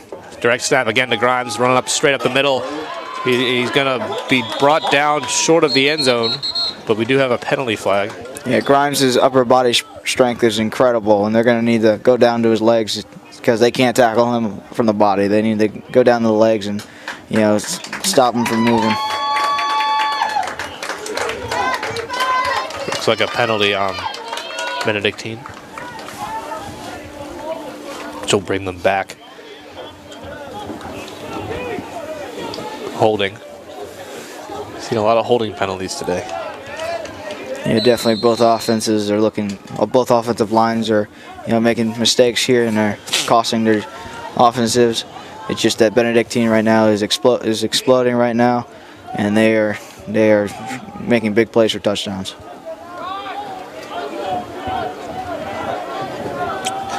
So 2nd and 10. High snap to Woolfolk. He's going straight up, bounces out to the side, and he's brought down after a gain of a few. There's a good run to the outside by Benedictine.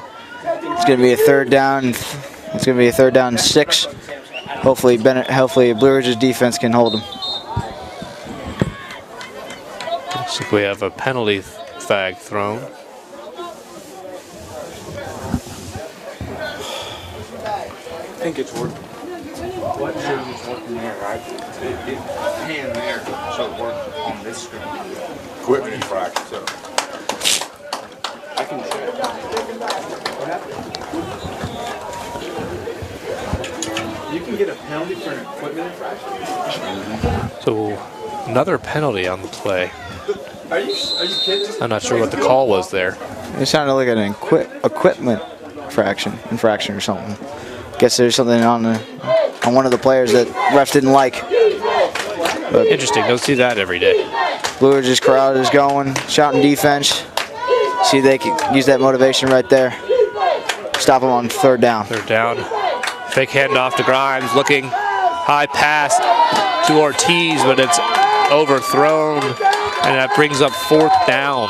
Yeah, it was a high throw by Woolfolk, but it was also a good coverage by Blue Ridge's secondary as they were covering the receiver.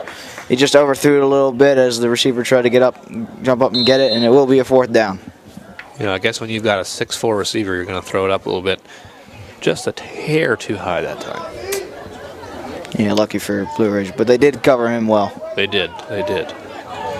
Looks like they're going to go for it here.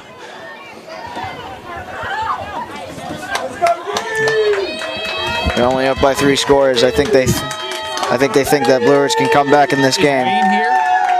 Is Wayne here? Drops back, Pressure in the pocket. Scrambling out to the outside. He's going to get there. Looks like it's going to be short of the first down. There's another flag on the field. It will be holding on the offense, and it will be coming back.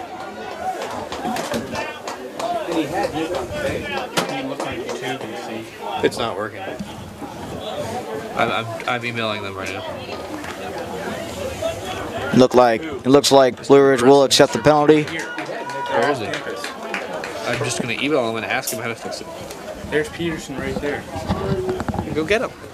Or maybe it's And it will be brought back down. It will be brought back around the 35-yard line. This will be another third down try for Benedictine, and they are far back. It's about to be a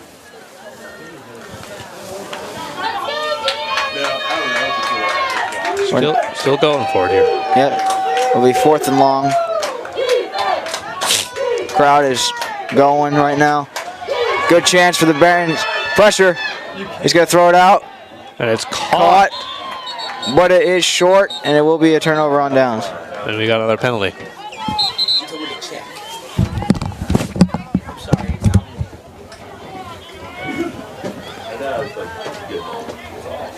All right. Thank you. Green zone, ball on hash, ball on hash. Another penalty on the offense. It will be declined. It is a turnover on downs, the first for Blue Ridge's defense. As penalty screwed up Benedictine's drive, and it will be a turnover on downs. This is going to be huge momentum for Blue Ridge's offense coming into this, as they are down by 3 scores. Had some technical difficulties up here. Had some issues with the Wi-Fi. And our very own manager, David Heifetz, asking for some sound issues to be fixed. So I apologize for being away from the call for a few minutes there, but Keene did a great job as usual. And here we are for the first offensive drive for the Barons in the second half. Starting at their own, inside their own 10.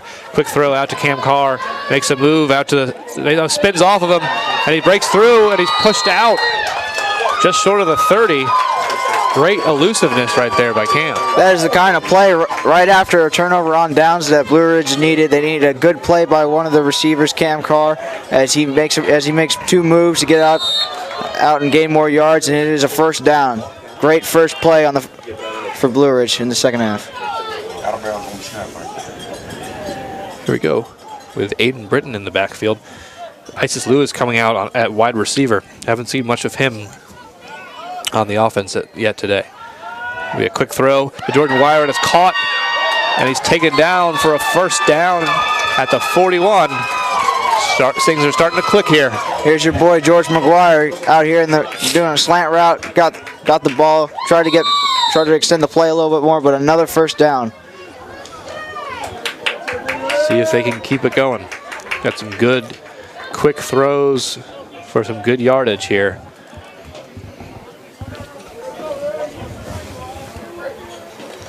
Quick snap. Quick throw to Xavier Helm, and it's caught for about a 7-yard gain. He's tackled immediately, but another positive play for the Barons. That was a good job by Savion Helm to hold on to the ball after number 12 just jumped right on him after he caught the ball, but he did a good job holding on to it and got a good gain for a 2nd and 7. So 2nd and short here.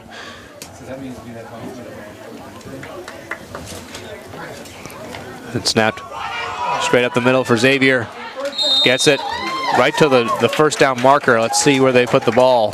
See if they give them that first down. It looks like they are going to give it to him. First down, Barons, right at midfield. That almost didn't get to the first down marker as Benedictine's defense read that, but just got there, and it is another first down. This is starting to become. This is a good drive, and this is a good start to the drive for the Blue Ridge Barons. 4 receivers out with Aiden Britton in the backfield with Xavier Kane. Tight. Quick throw out to the left to George McGuire. It's caught, but it is tackled immediately by Benedictine.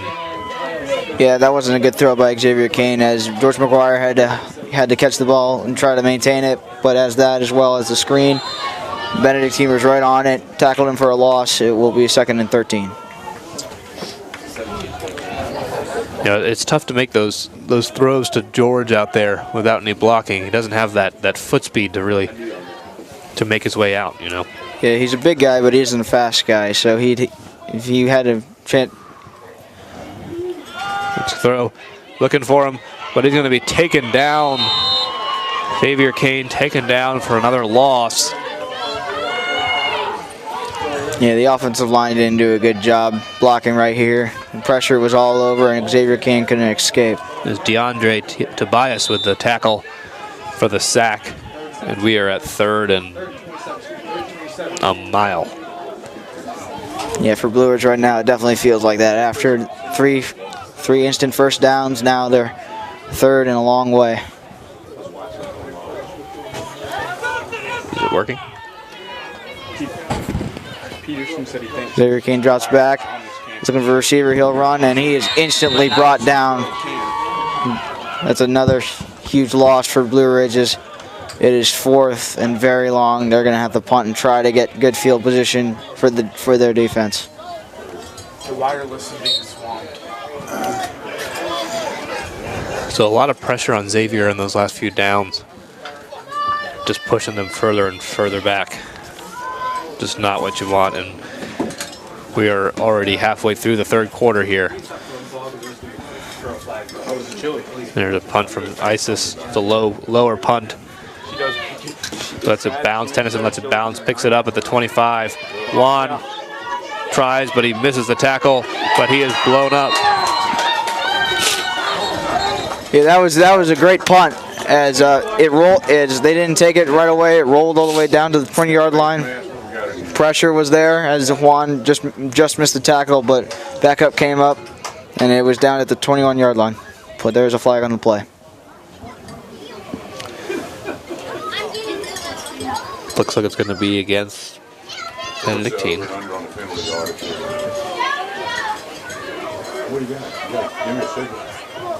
That was a great tackle by Miles Ham. He really got himself down the field quick. Yeah, Miles Ham's a big guy, over 200 pounds, junior. But he definitely, when he needs to, he can get down there in a hurry. Rain's starting to fall again here. Maybe we can create some turnovers with that slippery ball. Hand it off to Caleb Grimes, and he goes straight up the middle with that speed up to the 35 and a first down. The offensive line continues to give him holes as he runs right through, running on all cylinders. It takes about 3 Barons to take him down, but it's a good play for Benedictine.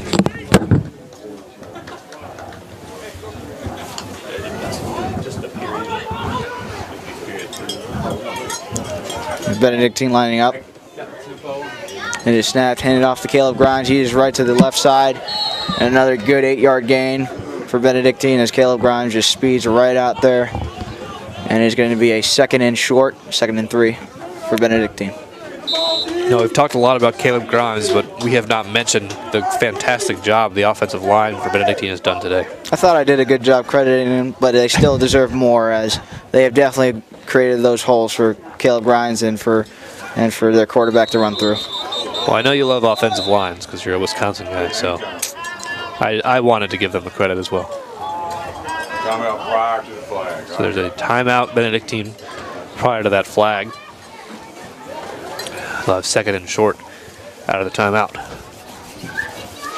I probably did that. Speaking of Wisconsin, Keen, how are those Badgers doing today? Well, they struggled in the first half against Indiana, only led by 4 points, but in the second half they escaped and they won big in Bloomington. That's good. Wisconsin ranked number 9 in the first college football playoff poll, despite being undefeated. What do the Badgers have to do in order to get themselves up in those rankings? Well, they have to go undefeated and hope they face for the rest of the way an undefeated Ohio State team, or a one-loss Ohio State team, and then beat them pretty bad in the Big Ten championship to even be thought of in the college football playoff. That's true, but I think some teams above them will lose in the next 3 weeks. I do like the way that Notre Dame's playing right now. They've really been pummeling some teams. They've got a very tough schedule. Over here, back here for 2nd and short. The Benedictine Cadets spiking the ball. Caleb Grimes is brought down. Looks like he's short of that first down. Good initial hit by George McGuire. Yeah, and hopefully this is another 3rd down for Benedictine. Hopefully Blue Ridge can try and execute and try to hold them for a 4th down. We'll need some good play from our line here. I would think that the Cadets will go run. Definitely. It's a quick snap, and it is a run, and Wolfett goes straight up the middle.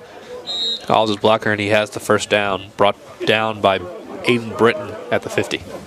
Yeah, Blue Ridge's defense has definitely had the majority on the field for Blue Ridge, as they're definitely getting tired right now, as they've been on the field for the majority of the 3rd quarter and for the most of the game, so they're definitely tired and need to somehow wake up and try to. And then on the sideline, I saw the trainer checking out Xavier Kane's left shoulder.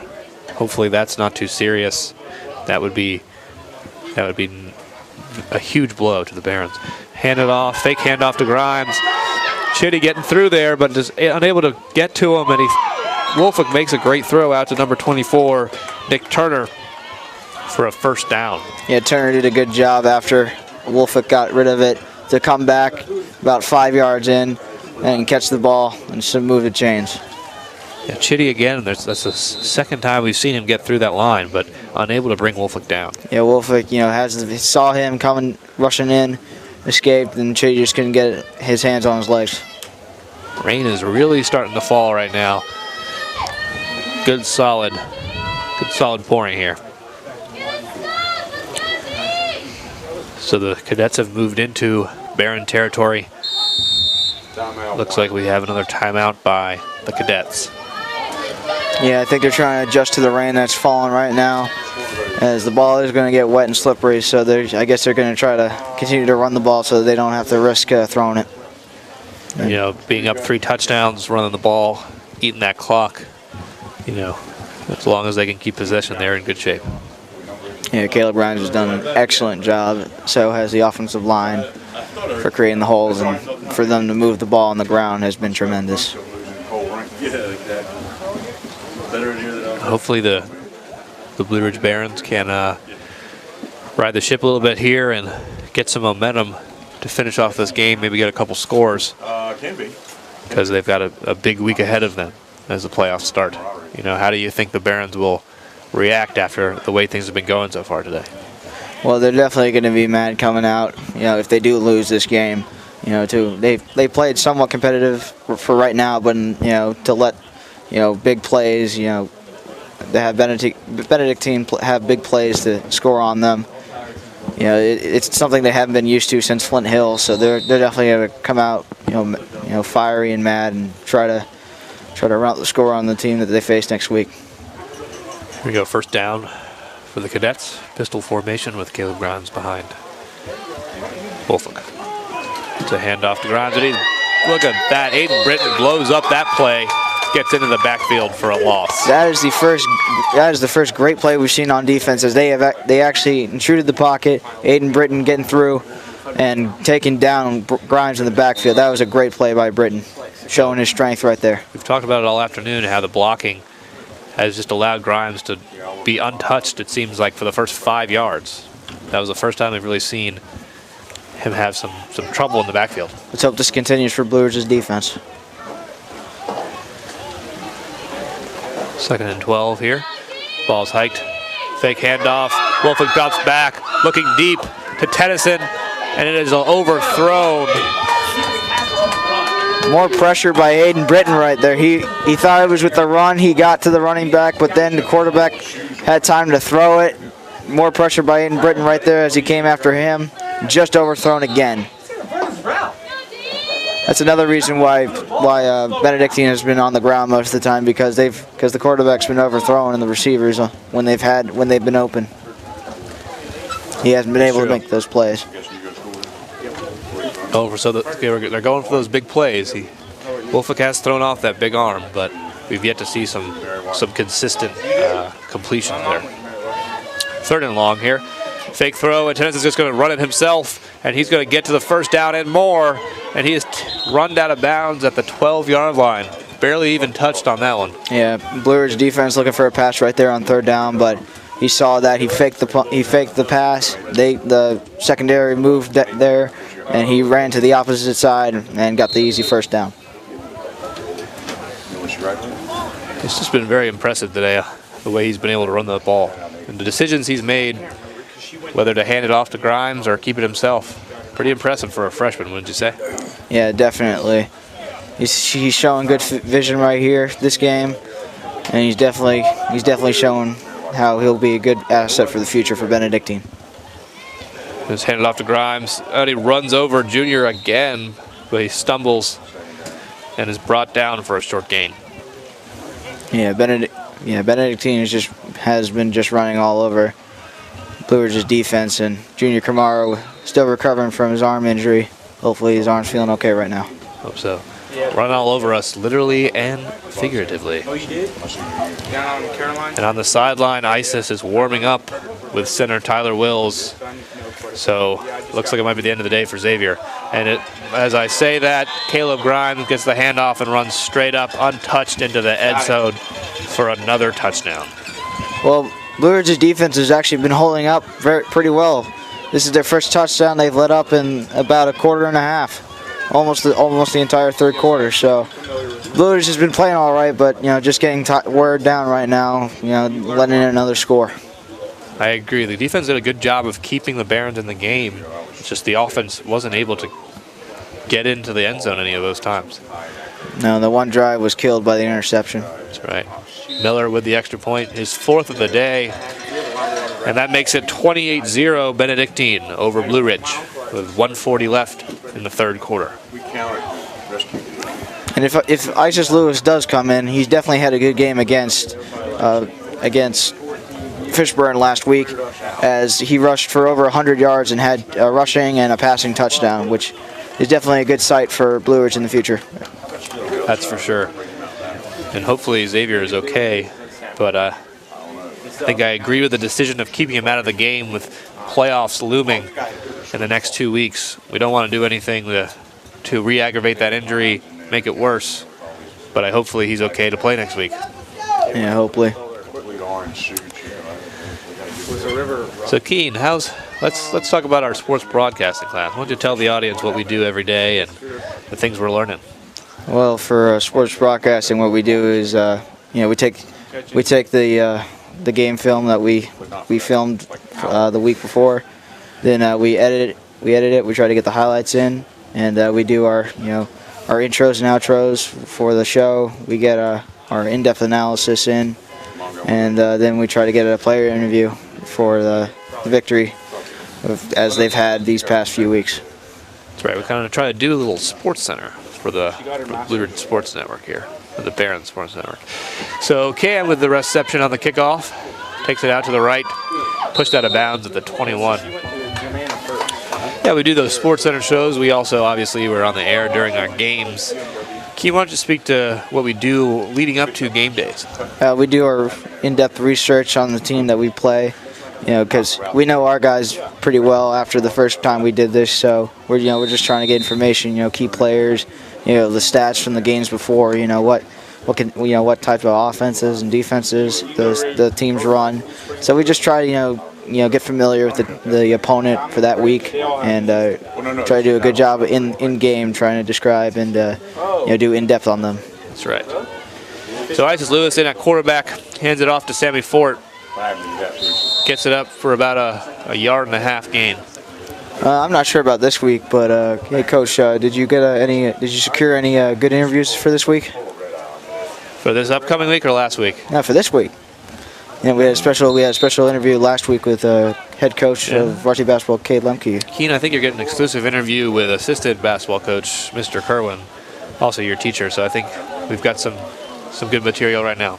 No one knows who he is. No one knows who you are. That's right.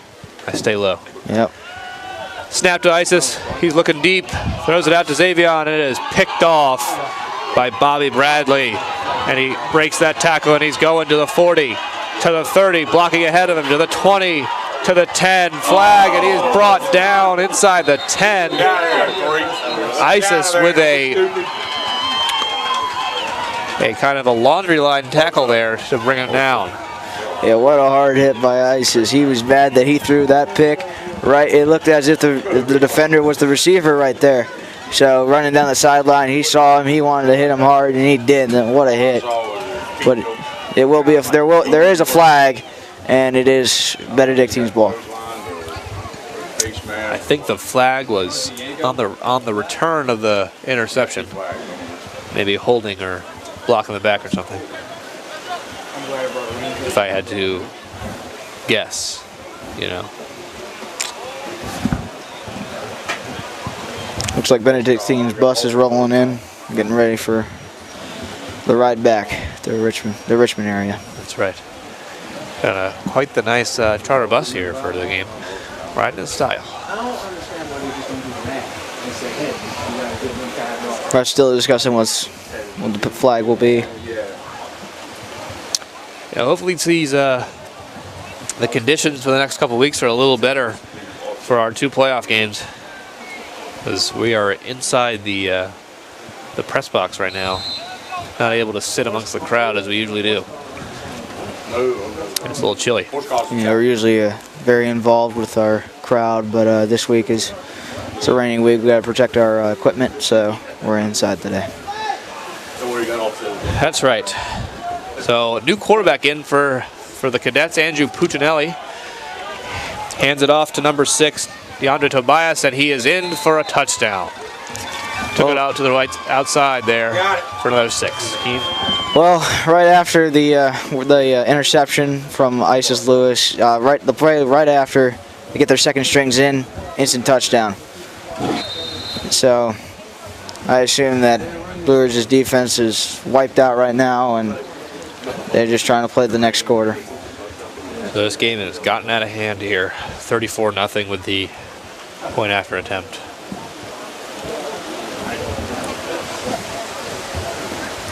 Do we have a short protection? As Kyle Miller has done a great job as a kicker, and he gets his 5th extra point through 35-0 Benedictine with 33 seconds left in the 3rd quarter.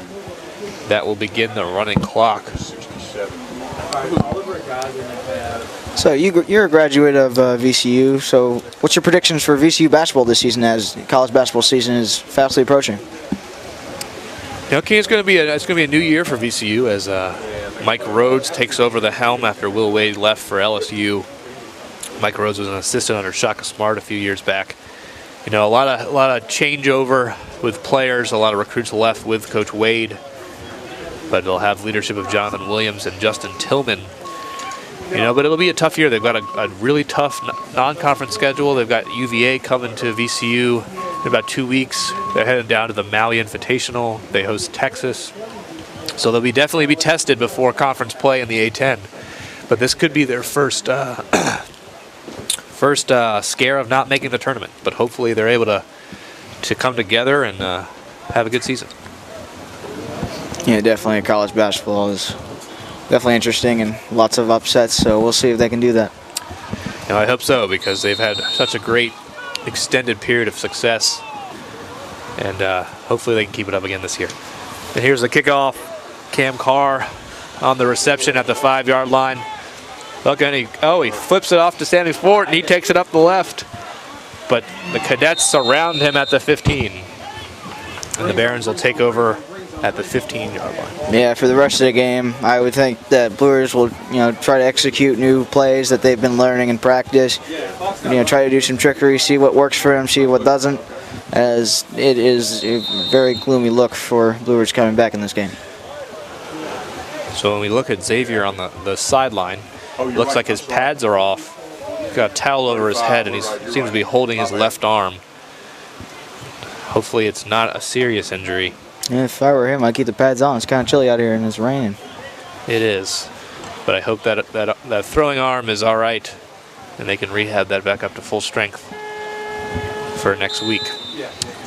And that'll bring us to the end of the 3rd quarter Benedictine 35, Blue Ridge 0.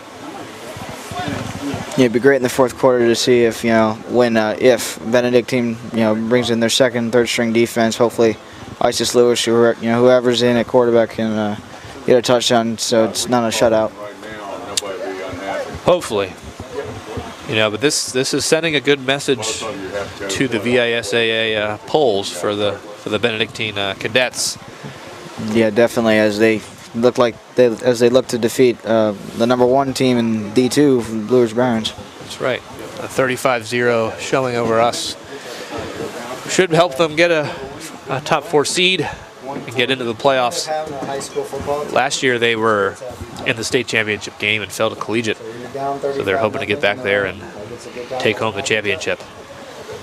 Yeah, hopefully that doesn't affect us too much though, this game.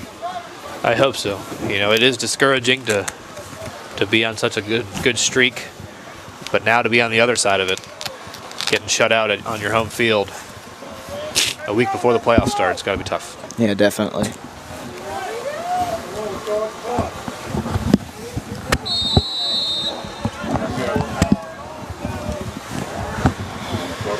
And here's Isis out to start the drive. It's a botched snap, but Isis is able to jump on it before the cadets. Yeah, the ball's definitely not slippery as it has been raining for a while, and couldn't get a hand on the ball, or the center couldn't get a hand on the ball. Bad snap. Good recovery though. It looks like it was actually for a gain. Oh no, sorry. It was a 2-yard loss. We wish it was for a gain, don't we? Yeah, that'd be a good start. So 2nd and long here. Hopefully they can get the snap off clean. Oh, and it's another poor snap, and there's a flag on the play as well. Yeah, there's been a lot of flag offensive penalties this whole game. Hopefully it's not one on Blue Ridge this time.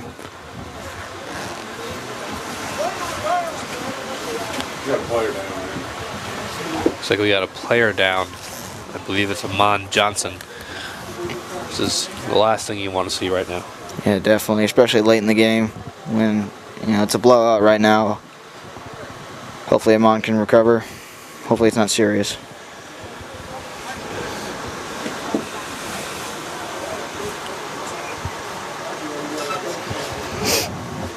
Aaron's taking a knee on the sideline.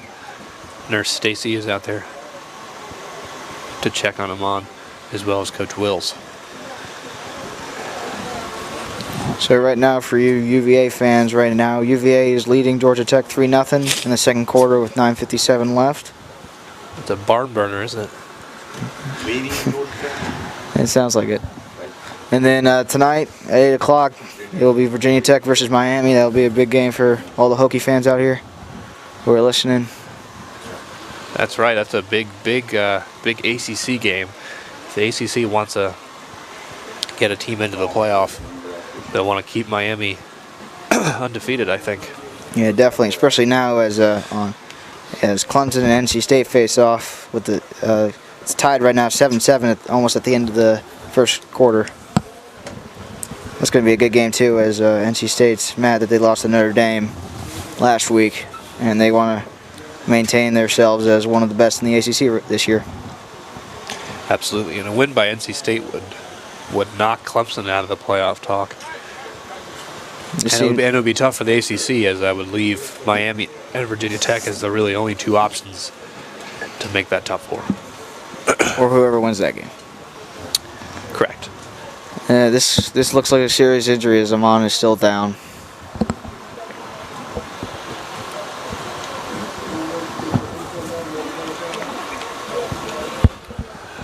Hopefully he's all right.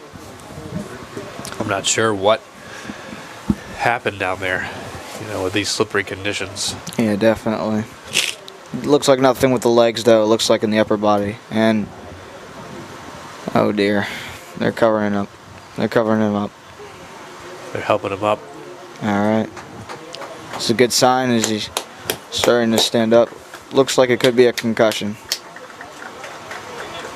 But he's able to walk off the field on his own, which is a good sign. Yeah, but right now it definitely looks like a concussion as his head's being covered. Doesn't look like he's hurting anywhere in the body, but definitely could have taken a shot to the head. Yeah. You know, it's one thing that we are down 35-0, but to have these 2 injuries to 2 starters is not what we want. Definitely not. And the clock's back up running as Blue Ridge takes the field again after the long pause.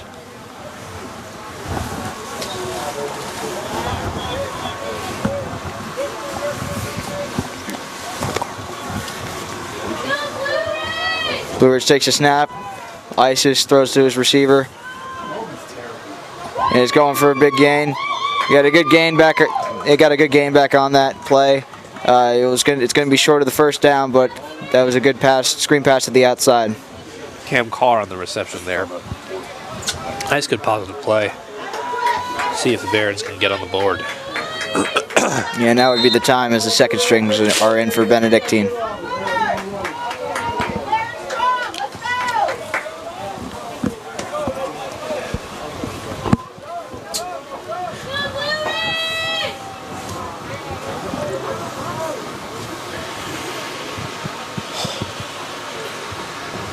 Ice is taking it out to himself, and he fumbles the ball. Ball's on, and it looks like it's recovered by Andrew Mulvin of Benedictine. Yeah. Just when you thought had a couple positive plays by the Barons, Isis took it out and just lost the ball. Yeah, that definitely looked like, because of wet conditions right there, it just slipped out of his hands on the ground, and Benedictine able to recover. I don't know, it might be tough to see watching at home, but it is really coming down here. Just a downpour for the last about 15 minutes or so. Yeah, you can definitely hear it in the mics from right here. Well, Puccinelli under center hands it off to Tobias for a few-yard gain there. It was a good run right straight up the middle. Blue Ridge's defense trying to stop it. And it looks like it'll be another first down. Or now they're just moving the chain. It looks like it will be second and short.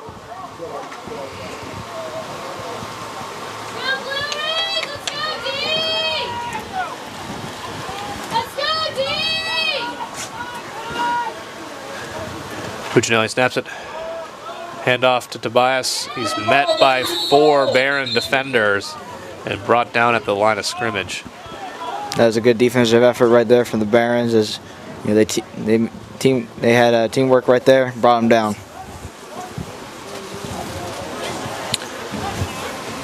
Third down here for the Cadets. Let's see if the Barons can keep them off the scoreboard.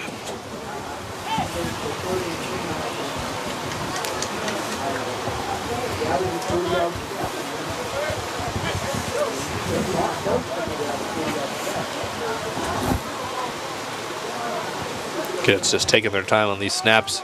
Another handoff for no gain. Good job by Sam and Chitty to keep him on that short gain.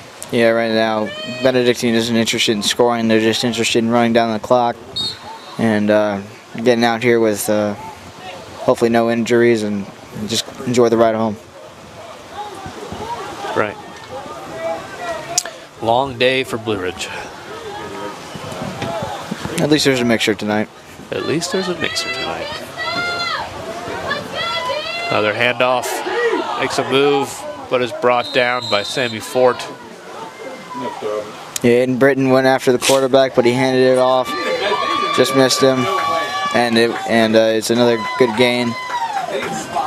But it looks like there will be a timeout. For you UVA fans, Georgia Tech is now up 7-6 with 6 minutes left in the second quarter. In Iowa City, there's a good game as Ohio State is tied with Iowa right now, 10-10 in the first quarter. That's a tough place to play down there in Iowa. Yeah, definitely last year with Michigan losing, top 4 Michigan team losing in Iowa City. Penn State had a good game in Iowa City this year. Hopefully there's another good game with Ohio State coming in there. Hopefully. Here's the snap. Isis able to avoid a few tackles, but not for long. Is brought down by a horde of cadets. Yeah, for a loss. just he was surrounded, couldn't get out, and it'll be second down. Seems like the story of the day. Just relentless pressure by the defensive line of Benedictine, led by number 11, Chris Collins, amongst others. Just continuous pressure all day on our quarterbacks. Yeah, definitely the physical, defensive line for Benedictine, is has the whole game outmatched Blue Ridge's offensive line physically and mentally, as they have just gone after, the quarterback and the running back and created tremendous pressure in the pocket. Quick throw to George McGuire. He breaks one tackle and he gets it up there for a good solid 10-yard gain to bring up third and short. Yeah, right now Blue Ridge is just trying to get the ball to some of the players who don't get it. Try to go up the field and at least try to score with 5 minutes and 50 left.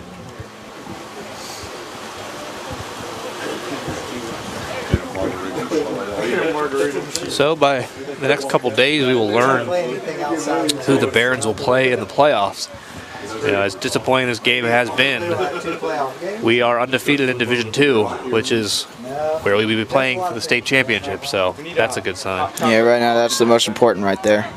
Handoff to Aiden Britton for no gain. 3-yard loss. Yeah, it'll be a fourth down for Blue Ridge. They'll probably most likely go for it. Try to get some more yards.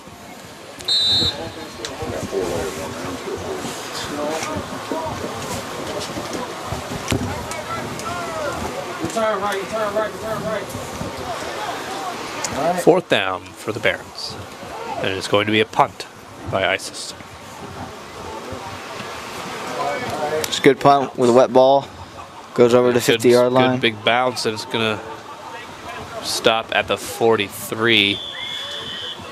Another good punt by Isis. If there's been one good thing from today, it's been the leg of Isis Lewis. Yeah, definitely showing his good foot right there. But I wish we didn't have to use him so often. Definitely not. Right now in ACC play, NC State now leads Clemson with a minute left in the first quarter, 14-7. That'd be a huge loss for the ACC itself if Clemson does lose. That would.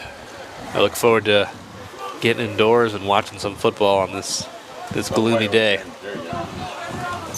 Maybe get another cup of chili. It's too bad. Miss West has run out of chili.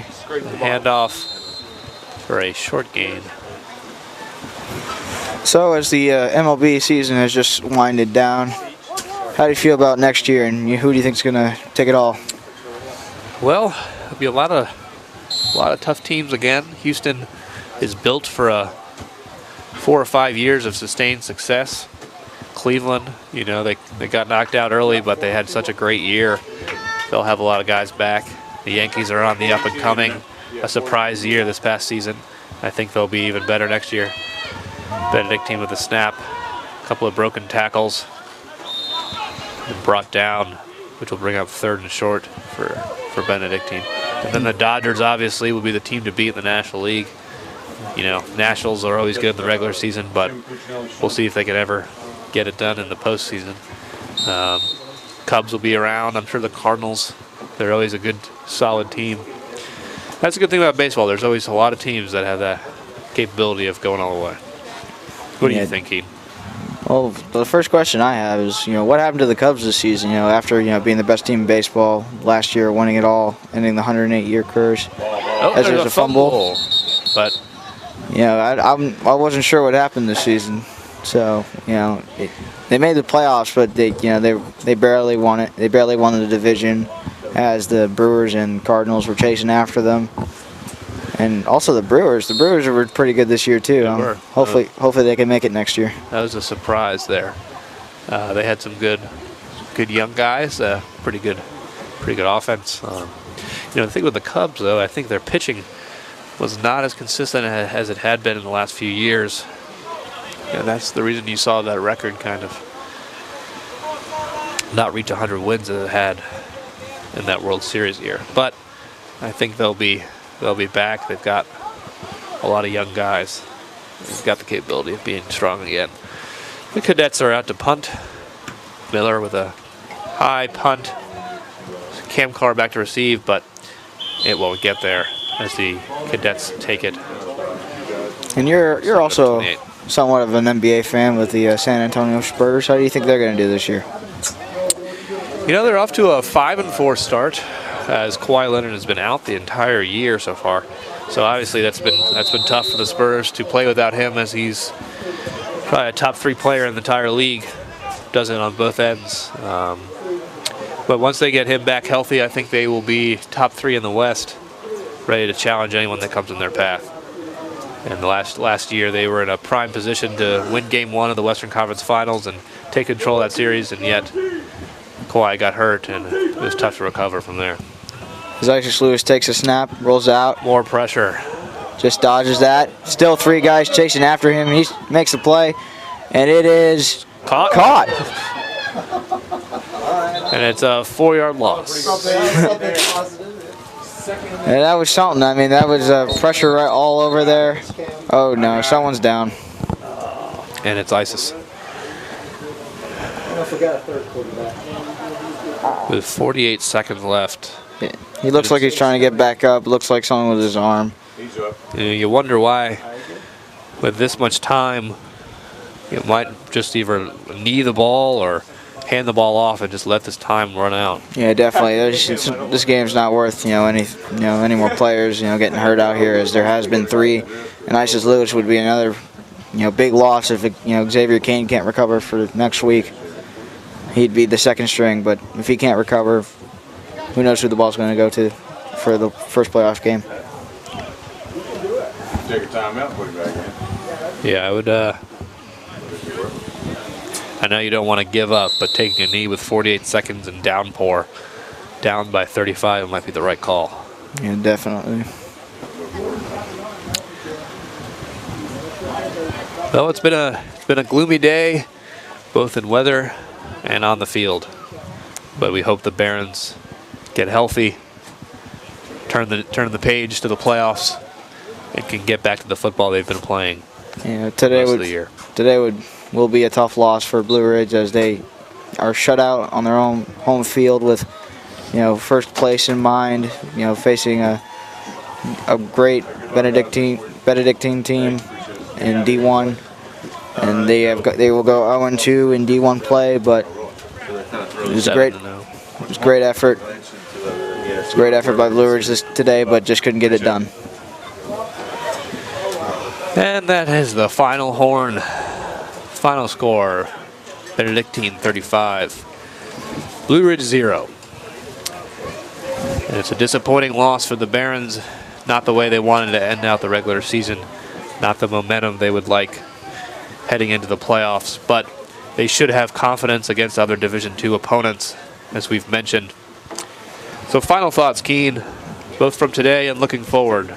Well, how do you feel about the Barons? Well, I still feel good in D2 play. I mean, they played really hard against this Benedictine team, but they just couldn't get their offense rolling. In the second quarter, they started figuring something out, especially in the third quarter, in the start of the third quarter as well. But then Xavier Kane got injured, and the pick that was in the red zone definitely ended anything that could have happened. So once they're down like that, they're down. But in D2, I think they'll for the playoffs, I think they'll be looking good. I think they are the team to beat in Division II. It's discouraging when you have these two, Flint Hill and Benedictine, two strong athletic teams. You'd want to, show up a bit more and get some points on the board and be competitive. But at the end of the day, we're a Division II team, and if we can play the way we have against those opponents, I don't think anyone can beat us for that state championship, as long as we are healthy and our minds are right. So that's it for today. Thanks, Keen, for a great job. This is Keen and Mr. Kerwin signing off. Thanks for stopping by.